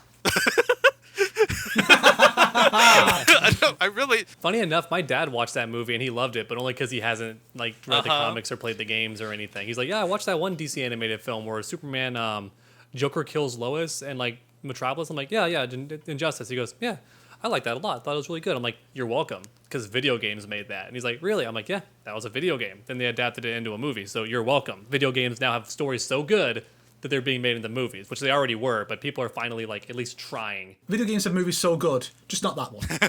To me, I genuinely felt like so like dead inside watching it, but like I have to objectively say it's a fine movie.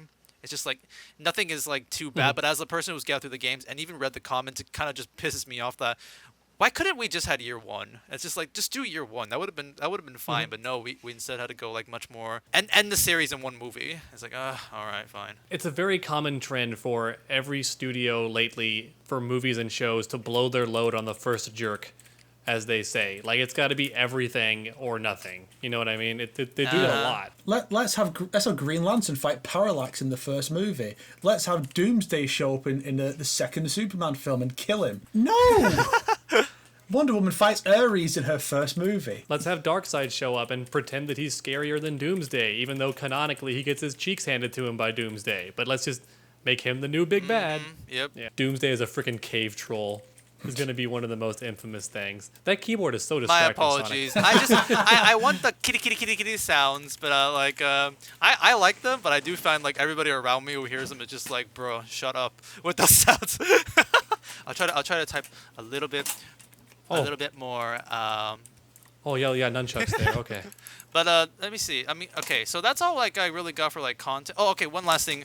I'll probably work on the because we did the Scorpion's Revenge debate live stream on Brusque Post channel. I'm probably gonna do a highlight for that like in the next 2 or 3 weeks. There's a lot of dead air in that, so please do trim the fat. I'm gonna By all means, I'm gonna please. write down all the specific things that we stated as it's kind of like a lawyer document or like a courtroom document. So it's like, okay, this is what we said, this is what you said.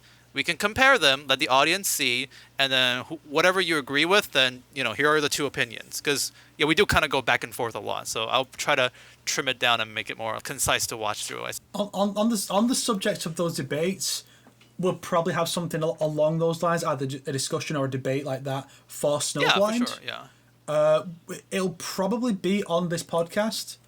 Maybe an episode here where we bring in Brusque to be a guest on or something. Yeah. We don't know for sure yet, but rest assured we are going to do some kind of collaborative content for that movie. We just don't know exactly what. Yeah. We got the actual writers from NetherRealm on the podcast. Oh Let's my go. gosh! I mean, they weren't the ones who write the movie though. So I mean, we should get someone like Jeremy. I forgot his last name. Who wrote the movie and who was on another Realmcast in the past, who got interviewed too. But see, I thought it'd be funnier to have the NetherRealm writers like critique someone else's writing, just because they're always the ones that get critiqued. So that's why it'd be funny to watch them go like, well, if I had written that scene, and like people like would have both opinions, like, yeah, maybe they could have done it better, or dude, no, like you wouldn't have done that better. Like it would be kind of funny to see like the back and forth. Guys, we have Ed Boon. He's right here, tied up behind me. He's on the podcast today. He's our guest. Hello again, Ed Boon. Thanks for joining us. That would be funny. What also would be funny would be if we got one of the writers from Snowblind and had him debate someone who doesn't like it. Oh my gosh. Hey, literally, we're here, so there's our... I mean, we don't know if Snowblind's going to be bad, but I'm just kidding. I am low-key already brainstorming how I could make an interesting like intro skit for my inevitable Snowblind review, since people do tend to like my reviews. Your on skits stuff, are also so. like very fun movies. too, for like your intros. I have been thinking of like 2 alternate universes where it's like, okay, what if I like Snowblind? What am I gonna do? And what if I don't like Snowblind? What I'm gonna do? Because like I do plan. I like planning these sort of things too. Do both. Do both, and then the other one appear. Alternate universe. in the ending. Yeah, like because you already established that there's like an alternate version of SonicHaXD who shows up. That's and, like, true. That plays games with you Future me. sometimes. So you could have it like one version is from one universe, one's from another, different timelines, Chronicles up to dumb bullshit, whatever, some cringe shit. I'm sure you can make. So it fun work. fact, that was actually the plan I was gonna do for Battle of the Realms, because initially when I first watched the movie, I was like, it's got problems, but like it's got things I like. But the more I thought about it, I'm just like, it's just a crap movie. I really can't defend this shit. So it was just like, I didn't do the alternate universe plan, but I was gonna do that. I was gonna be like, oh, part of me liked this movie, which I mean, like. I do, but I can't. I don't like it enough to do that. Basically. What are our predictions for how it's going to rank among the 3 Legends films? I don't think it could be worse than Battle of the Realms, at least. I can't imagine how it Right. could be, but you know, Mortal Kombat never fails to surprise me, so it is possible. That is true. Sub-Zero gets killed by Cobra and Kira. Like they team up on him the same way that Gohan was killed by the 2 androids. Like he just can't handle them together and he dies. And that awakens Kenshi's powers. He goes like Super Saiyan, but in his own like telekinesis abilities. And then that's when he makes his revenge. That's better than assault. Kun Lao and Striker getting killed off, and then Liu Kang getting like the superpower dimensioning one being ability, right? That'd be technically speaking what you just said. So Yeah. that's what I mean. It's kind of hard to pass Battle of the Realms, and I think it's gonna be close between Scorpion's Revenge. Whether it's better or not, it's really hard to say. That's my prediction. Yeah, I feel like he's probably like base take that is probably going to be the second best one. Like, it probably won't be as good as Scorpion's Revenge, even though I don't care for that film. But I don't think it'll be as good as that. But I can't see it being worse than Battle of the Realms. Please don't be worse than Battle of the Realms, because that would be embarrassing. Objectively speaking, I don't think it's going to be better than Scorpion's Revenge, because Scorpion's Revenge has such high ratings on IMDb and Rotten Tomatoes. I don't think it's going to surpass that. It would have to be... Snowblind would have to be such an original movie that succeeds so well in telling its own original idea for it to bypass a movie that's based on a really long-running series, and fans like it for being at least somewhat accurate. You know, that's what Scorpion's Revenge is. So it has to overcome that while being a brand new story that's like not really canon whatsoever. The only thing canon is how Kenshi loses his eyesight, and that's pretty much it.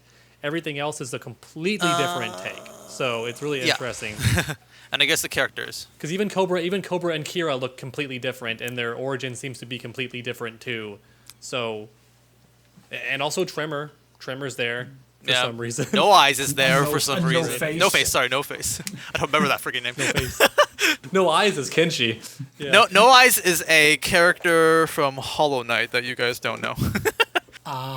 Yeah, it's like a lady who like gets her. Anyways, so gonna end this off. We don't have time to talk about it, but yes, I watched the. I also watched Tekken Bloodlines, which we all did. Interestingly enough, we're saving that now. We're saving that. We did forget that. I'm very interested in talking with that with you guys. I have been picking up some more video games recently, and because I'm an official member of the Kombat Kings, I have decided that I'm gonna start playing a little bit more fighting games. So I actually recently picked up Dragon Ball FighterZ, and then like kind of dabbled in that. I watched your guide, True Underdog. I watched your guide. They're very outdated now, but the bread and butter combo is still the same. You know, the like the da da da jump, da da da rip, da da da da da, like that's the most basic bread and butter combo. I did still learn that, and like other guides still do the same. I also have 3 different friends that I can hook you up with who are. They range from casual to really good, and they're all buddies, and they would happily show you how to play it with the ins and outs at all different levels. So that's pretty cool too. First, I gotta really like get back into a bit more, because like I haven't even beat the story mode yet, so it's like, I'm like basic as basic can go for that game. Story mode sucks, man. It's so fucking hard to sit through. I just try my best, like click, let's go. It's really boring. But actually, interesting enough, though, I actually started Dragon Ball FighterZ because I transitioned to like another fighting game that just came out recently, the JoJo All Stars Battle. Oh yeah, you did a video. Yeah, I just did that yesterday and I've been playing it like all week, and it has similar controls to Dragon Ball FighterZ, because anime games have like that kind of like scheme and like inputs and stuff like that. I played a lot more of that compared to Dragon Ball FighterZ, because that just came out, so I wanted to make a video about that. Pretty fun. Netcode sucks really bad. That's the biggest like controversy that people are talking about it, but it's just like that's what Bandai Namco does. They're just like roll back. Nah, friend, we just do. It's like a miracle that Dragon Ball FighterZ is getting rollback nowadays. Well, I assume that's because Arxis is really pushing for it, because Arxis knows what they're doing with fighting games, whereas Bandai Namco fucking doesn't. You can see this in my video, but I'm gonna spoil a little bit of it. I was going up against like Joruno, and like he summons Golden Experience Requiem. You can kind of imagine that as like Jean from like Marvel vs. Capcom 3, like the Phoenix, when she turns into like the Phoenix mode, basically. And so like it's not invincible, but it's like really hard to fight him. And then at one point, like he uses like one ability that kind of like uses an ability, woo, very cool. And then all of a sudden, he just doesn't move. And then I try to like hit him, and nothing happens. And it's just like, what the fuck is going on? It's like, and like the moment he uses that, like the whole game just like lags out, and like I just can't play with him anymore. And then like the timer just slowly goes down to 0, and his time's up, and we both just can't move. And that's the whole match. And I was just like, Golden Experience Requiem actually uses ability in the game or something like that. I have no idea. Well, you never get your happy ending. Yeah, exactly. Like you're stuck in. You can see that part of my video. It was I was like, what the frick happened? But yeah, that was like the bad netcode. But other than that, like it's actually pretty good. It's like 50 JoJo characters. It's like, what an amazing roster. It's like anyone you like will probably be in there, unless if you like some obscure character from like JoJo Part 4, Earth, Wind, and Fire. Where is he? I don't understand. Why didn't you put him in the game and stuff like that? But like all the main ones that you want in the game are in the game, and like they all play differently. Is the guy with like the grey hair or silver hair from Part 5? He's not in it. Grey hair from Part 5. Moody Jazz, I think is his stand. Which one? Are you talking about the Persona's like boss, like the metal ability or something? He's the detective guy. He can record and Abacchio, play back right? stuff. Abacchio. He was a former cop. I Yes. wish he was. I bet it'll be DLC Yeah. though, but like no, he's not, sadly. See, you're there like, oh, look at all these great characters. Your favorite's probably in the I named one. Sorry, I like him too. Him and Weather Report are everyone's like biggest demands. It's like, what the frick are you doing? Why aren't they in the game? Like, Weather Report was in your last game. Why is he not back in here? But they did say they'll have DLC. I'm guessing one character that's definitely not in there because what could you even do with her? What about the chief of the security in Stone Ocean, whose like stand that makes you forget? Is she a No. character? There's no way, right? What about Marilyn Manson? Like that Is that- stand, is that one in there? The one that makes bets and gambles on you? Darby? Is that what you're talking about? It's the girl that makes you play cash. Oh, in Stone so Ocean, she's not in and- the game, but Jolene's ultimate is that. Like, she will throw the baseball at you 1,000 times. Oh, she That's her throws the ultimate. Yeah. Dang, 1,000 awesome. times. That's her ultimate. That's pretty cool. Nice. What about Foo Fighters? She's a new character in the game. Thank God. She's pretty cool, actually. Okay, good. Yeah, but she's a new character in the game that they added for this remaster, remake. It's a 60 FPS like version of the old game. I like how they actually changed a lot of the characters' default color schemes to match the anime that came since, and same with the voice actors. Yes, that's a big thing too. They brought back the anime voice actors for many characters in this game. Because I think when it came out, only Part 3 had been animated, so like Part 4, 5, and 6 just had these random voice actors, and then they didn't use those for the anime. 2013, I want to say, and then it's like the anime was like Something like that. not yeah. up. So like they remade the game recently, and it's like update with the new voice actors Yeah. and stuff like that. It's pretty cool. It's a fun game. I'd actually recommend to you guys if you're interested too. I definitely do want to play it just for because now that I've actually watched all of JoJo, for anyone not aware, this could be a wholesome story. In fact, no one's going to be aware because I never told this. But the reason I started watching JoJo at all is because one of the students at my school was like super into it. And I knew some jokes about JoJo, and almost no one at that school watches JoJo except for her.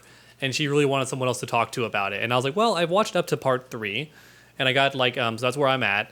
And I said, I do know, I've seen all the memes that like they just show a picture of stones under the water, and they go, we're finally getting it. And she like gets all excited, like, yeah, they're finally making Stone Ocean. And I was like, okay, well, I'll try and catch up.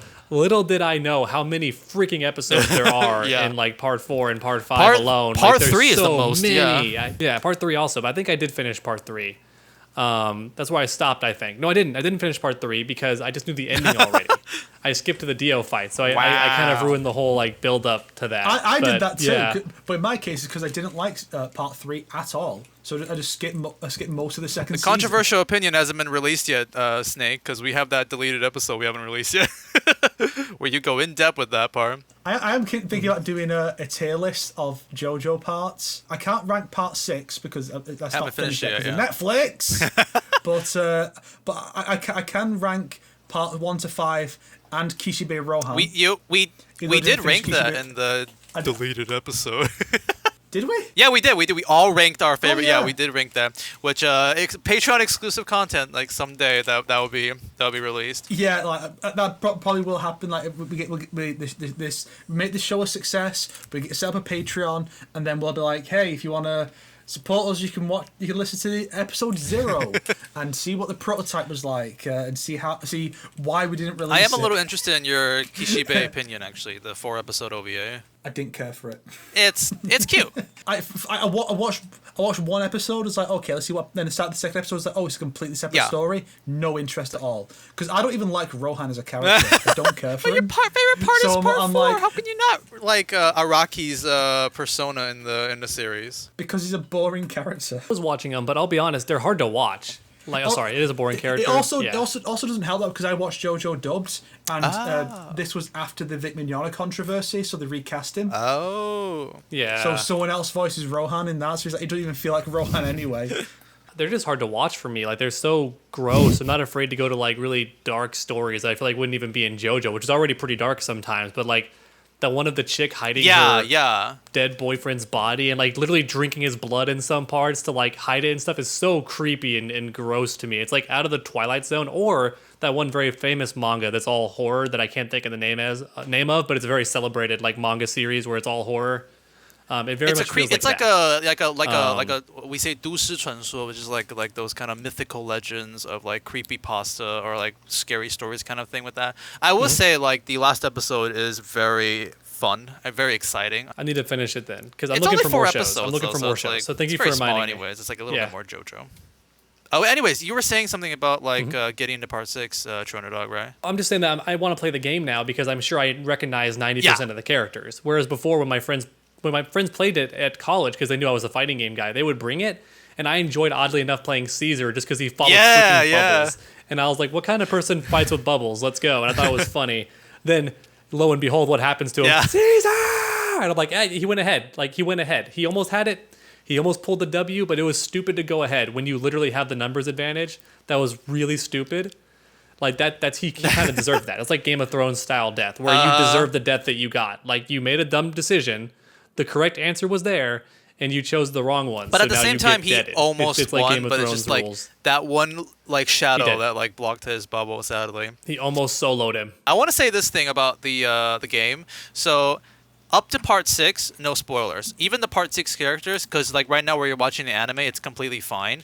In the original game, I would say there's a character who's has a little bit spoilery abilities, but in this game, it's fine. It's like they don't have the new ability yet. Part 7 is nothing but spoilers, in my opinion, so I would recommend you to be a little careful looking at those, in my opinion. It's just like, oh, we have our main character, let's give him the final abilities and stuff like that. Yeah, that was why I couldn't watch the Super Best Friends when they played through Eyes of Heaven, because it's like, well, that one goes into part 8 stuff as well, and I'm like, well, I can't watch this until part 8 gets animated, because I don't care enough about the franchise to read the manga, so I'm going to be waiting about 10 years before I can finally watch that LP that finished like 4 years Let me tell you ago. something really funny about that, about the part. First, say this: in that story mode, part 7, they just show the ending in the Eyes of Heaven. But part 8, here's the very funny thing: back when the game came out, Araki just started with part 8, so literally, like the character in part 8, the main JoJo in there, has only used his ability like once in the whole entire comic, like back then. So his ability is just based off of that one fight. Whereas now part 8 is finished, he's gone like through dozens of fights and always uses his abilities creatively and stuff like that. But they only have that one fight, so that's all he does. And it's really not that big of a spoiler. So it's like if you see part 8, you can even play the part 8 character. It's not that spoilery at all. It's really funny, just like how outdated he is.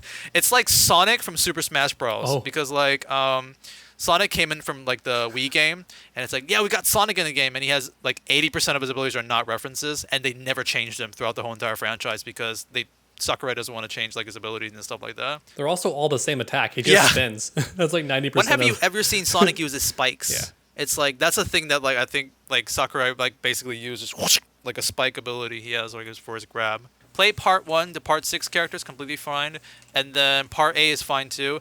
Be a little bit careful with part 7. I think other than the one that I made a video about, everyone else is very spoilery. All right, well, we got to the JoJo references, so I guess we're getting kind of long on this podcast when we start bringing out the JoJo. One last JoJo thing is, so just now I looked on Tier List Maker to make prepare for the ranking the JoJo parts. And there's only one tier list on there that actually ranks the parts. Most of it's just focused on the characters. The only one that ranks the parts is this tier list called JoJo's parts based on how gay they are. So that's what I'm going to have to use to rank the JoJo parts. Well, then part 5 wins. Oh yeah, part 5 5 wins. is pretty up there. I mean, part the whole 6, thing's a bromance. Part 6 with the Poochie flashbacks, pretty on the bed, reading books Yeah. with your bestie. Hi, my bestie Dio. Talking about boys. Yeah. That's still way easier to understand than like the horrible redesign they gave Dio. Like I hate like his twink face. design Dio. You mean for like his part 6? Oh, you mean because like everyone from 3 to 4, everyone becomes a twink. Yeah. Well, because he should just look like Jotaro. Yeah. Because Jotaro looks like, so he should just look like that, pretty much, if they want to give him more detail. Because I get that part 3, everyone had the same face. If you look at it closely, like they all pretty much had the same face. I get it. And part 6 is the best that Jotaro's looked in terms of his face. Like he actually has distinguished features. His lips, his cheekbones, his jawline's different. You can still tell it's Jotaro, but he looks different from everybody, right? So that's how Dio should look. But Dio, because they wanted to like reverse, I guess they want to give him that youthful look where he doesn't age because he's a vampire. I get that. But He looks better finally when they show like the bedroom scene, for example. They show like him out of the shadows. When he was in the shadows leaning forward like this, it didn't even look like Dio. It looked like someone cosplaying him. It was really, really weird. His face was so different, and I hated it. I was like, why is his face a 12-year-old? This is so weird. I will give defense to one thing about that. That is manga like accurate, because he did look very weird in the manga too. Like, I don't know. I think they pulled that right there. Yeah. That's fine. I'm not blaming the anime. I'm just blaming how dumb he looks there. It just looks really bad. They did that with Iggy as well, didn't they? Where he went through a massive redesign partway through Stardust He Crusaders. starts off as and the anime ugly Iggy, and then he turns into handsome Iggy later on. Yeah, instead of just going straight to the Explodes. Yeah. Well, that famous OVA, scene from the OVA. I know, where he loses half ahead. of his body. Iggy's just standing there. With I think the only time they actually did any artistic license was when they started Part 4, where it's like they went with the way it looks from the end of the series rather than the start. Because at the start it's still coming off of Stardust Crusaders, so the characters are still quite bulky. So it's like they took the way the characters look at the end of the series and applied that at the start, I believe. The only issue is it started that meme of Jotaro losing his gains as he gets older, which has like become a meme. Like, meanwhile, not the same for Joseph. Joseph just gets to keep his gains. He just holds on to him. Even when he's like a senile old man, he's still like busting out of his coat. Like he's still. Well, it's fitting because old Joseph is voiced by the guy who played Heihachi before he died. So of course he's going to be very muscular. Until eventually he turns senile and stops working out. And it's like, no, Joseph, please. I wanna show you guys this very Just funny picture because we mentioned about the Jotaro. I think somebody compiled like the all versions of Jotaro, like from like and it's just like a giant giant difference. Like part it's very funny. I'm so glad they got rid of the weird cylinder shoulders. I never liked that. I get that it's an artistic choice, so it's fine. But I'm glad he got rid of that because I could not stop thinking they were action figures when they had shoulders like that. It felt like it just came off. Yeah. His shoulder looks like Metal Gear Rex's radome. Like the metal. I mean, the robotic kind of like that. Like that part. Yeah. he just has a Metal Gear Rex radome on his shoulder for some reason. It's quite funny. Anyways, ladies and gentlemen, thank you for listening to our more casual chatting episode, Ramblings. really, because we didn't really go with too many topics. I guess we chatted about the Ed Boon poll. Did that go anywhere? Did we like have a conclusion with that? In conclusion, Yeah, we talked about Marvel, and that's what led to our crazy. I don't want Marvel. I don't want NetherRealm touching Marvel, and I don't want to do anything with DC again. So I guess the new MK is what I would have voted for, but I don't care enough to actually vote. That's my take, the superior take, the only true take you need. I voted for MK too, and I think a lot of people in the comments are like, "Why don't you guys try Shaolin Monks 2?" and stuff like that. That'd be Shaolin Monks 2 is my worst nightmare. Really? If we get Shaolin Monks 2 instead of a fighting game, yes, but here's why. I can't make very much content off of that. What are you talking about? I can do a story Let's Play. mode. It's gonna have And then after that, I'm story screwed. mode's got a bunch of stuff, I'm sure. Oh wait, didn't they have like a fighting versus mode in Shaolin Monks? Yeah, you just talk about the mechanics. Yeah, but Sonic, how can I make that last for 3 years? How? Here's how. What it would be is if they made another action game of MK, it wouldn't play anything like Shaolin Monks. It would play like the Batman Arkham games or Shadow of Mordor. that'd be very detailed. So it'd be like an open. Shadow of Mordor would be cool if they could I think pull it'd it be like off. God of War. But they're not Yeah. going to pull that off. Yeah, they'll probably get the team that made Arkham Origins and Gotham Knights and say, you make this Mortal Kombat game, and you're gonna, or maybe the team at Monolith, because I don't know what they're working. No, they're making the Wonder Woman game, aren't they? So it'd be like one of these teams who works on Batman or whatever. You guys can make this Mortal Kombat game, make it open world, bunch of side quests and DLC, and that's your content. That's what you work. That's what you make That'd be videos kinda about interesting. for like 3 years. They could make it like a better version of that failed Marvel video game that came out, like the one that's by the same team that makes like Kingdom Hearts and stuff. Square Enix. They made that right? terrible Marvel. Yeah, they Yeah, made yeah, that that Marvel game horrible, recently. that Yeah, the horrible Avengers one. microtransaction. It could be like that, I guess, but that still wouldn't be very good unless they pulled it off perfect. Here's what my thoughts on it. I voted for the Marvel versus DC just because it would be different. But I think what we're getting is Mortal Kombat, like for sure. Yeah. We're getting something Mortal Kombat related. Injustice, if I could like snap my fingers and do whatever, I would either want an Injustice game only because they keep them very similar, and I like the combos and the way that Injustice plays for the most part. I like the complexity of it. Whereas Mortal Kombat, they keep getting simpler in each game, pretty much.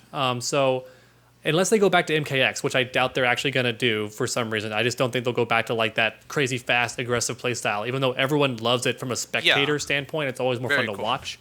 And as long as they get rid of the 50-50s, it'd be fun to play too. People didn't have a problem with the aggressiveness of MKX. They hated the 50-50s. They hated guessing wrong twice and they lose, which is how all the good players played in like Mortal Kombat X. Because even if you have combo breaker, like fine, I'll just 50 you again, and then I get the combo anyway. Like it's still a guess, like 100% of the time. So keep the lack of mix-ups that MK11 has. It has some, but not too many. And then just keep the playstyle of MKX. That's what I would want the most, but I just don't think they'll do that. And that's why I still would prefer an Injustice game or I still want to see, like, the reason I still want the Marvel one is because I really do just want to see what NetherRealm does with Spider-Man. Like, how are they going to do his attacks? Because I'm just curious. Like, how would they handle it? I know it's like, it's true. I am also worried about like the way Snake is. I'm worried they'll ruin it. But I'm just very curious. I just want to see a Marvel fighting game. I didn't even think about story mode. I've been thinking about only gameplay. But you're right. Like that's true too. You know, one thing that they would absolutely include is that Spidey and Ghost Rider would both have Scorpion Spear. Just the ability. But Spidey would be the one to say. Spidey would be the one to say, "Get Oh over yeah, here." for sure, definitely. That's what Spidey's. Because Spider-Man would get over here. Something like that. Because Spidey's I've always thought Spider-Man the jokey nerd character, so he'd be the kind who plays Mortal Kombat behind Uncle Ben's back. Instead of saying "see you later" like in Marvel, like "see you later" off his web swing, he would go "come over here." So it's the opposite. I think he would do Takeda's punch. It wouldn't happen, but could you imagine if they were like, in this version, the reason Peter fell out with Uncle Ben that day, like in the movie, is because Uncle Ben wouldn't let him buy the new Mortal Kombat. He said, "Well, fuck you, Uncle Ben, I hate you." Then Uncle Ben got shot and died, and Peter felt incredible guilt because he said that about Uncle Ben over Mortal Kombat. That'd be legendary, honestly. Yeah, what happened was Peter stole the Mortal Kombat game because Uncle Ben wouldn't buy it, so he stole it. And then Stryker, being a cop, was chasing him down, and then like he ended up shooting Uncle Ben. Hang on, I thought this was Mortal Kombat Marvel. This seems like Mortal Kombat versus DC, plot wise. Yeah, well, it's supposed to be Marvel versus DC. You're right. There shouldn't even be Mortal Kombat characters in it. But like, Snake's just saying they'll include the joke because it's made by the Mortal Kombat people.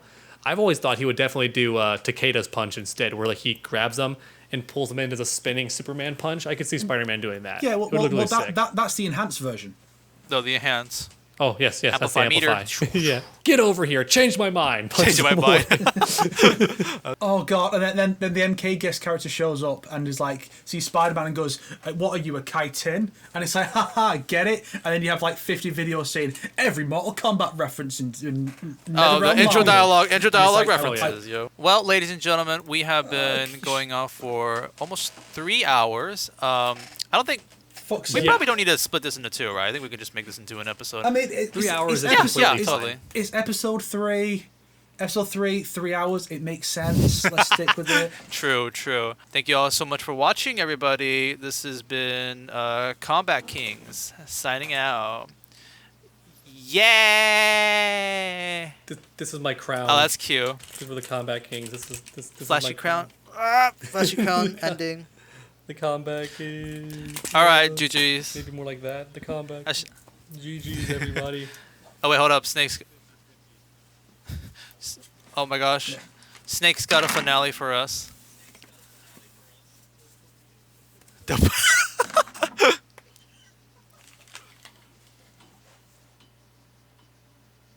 We're waiting for your catchphrase. We're waiting for your catchphrase for the end of the video. No, that's the bit. Okay. Bye.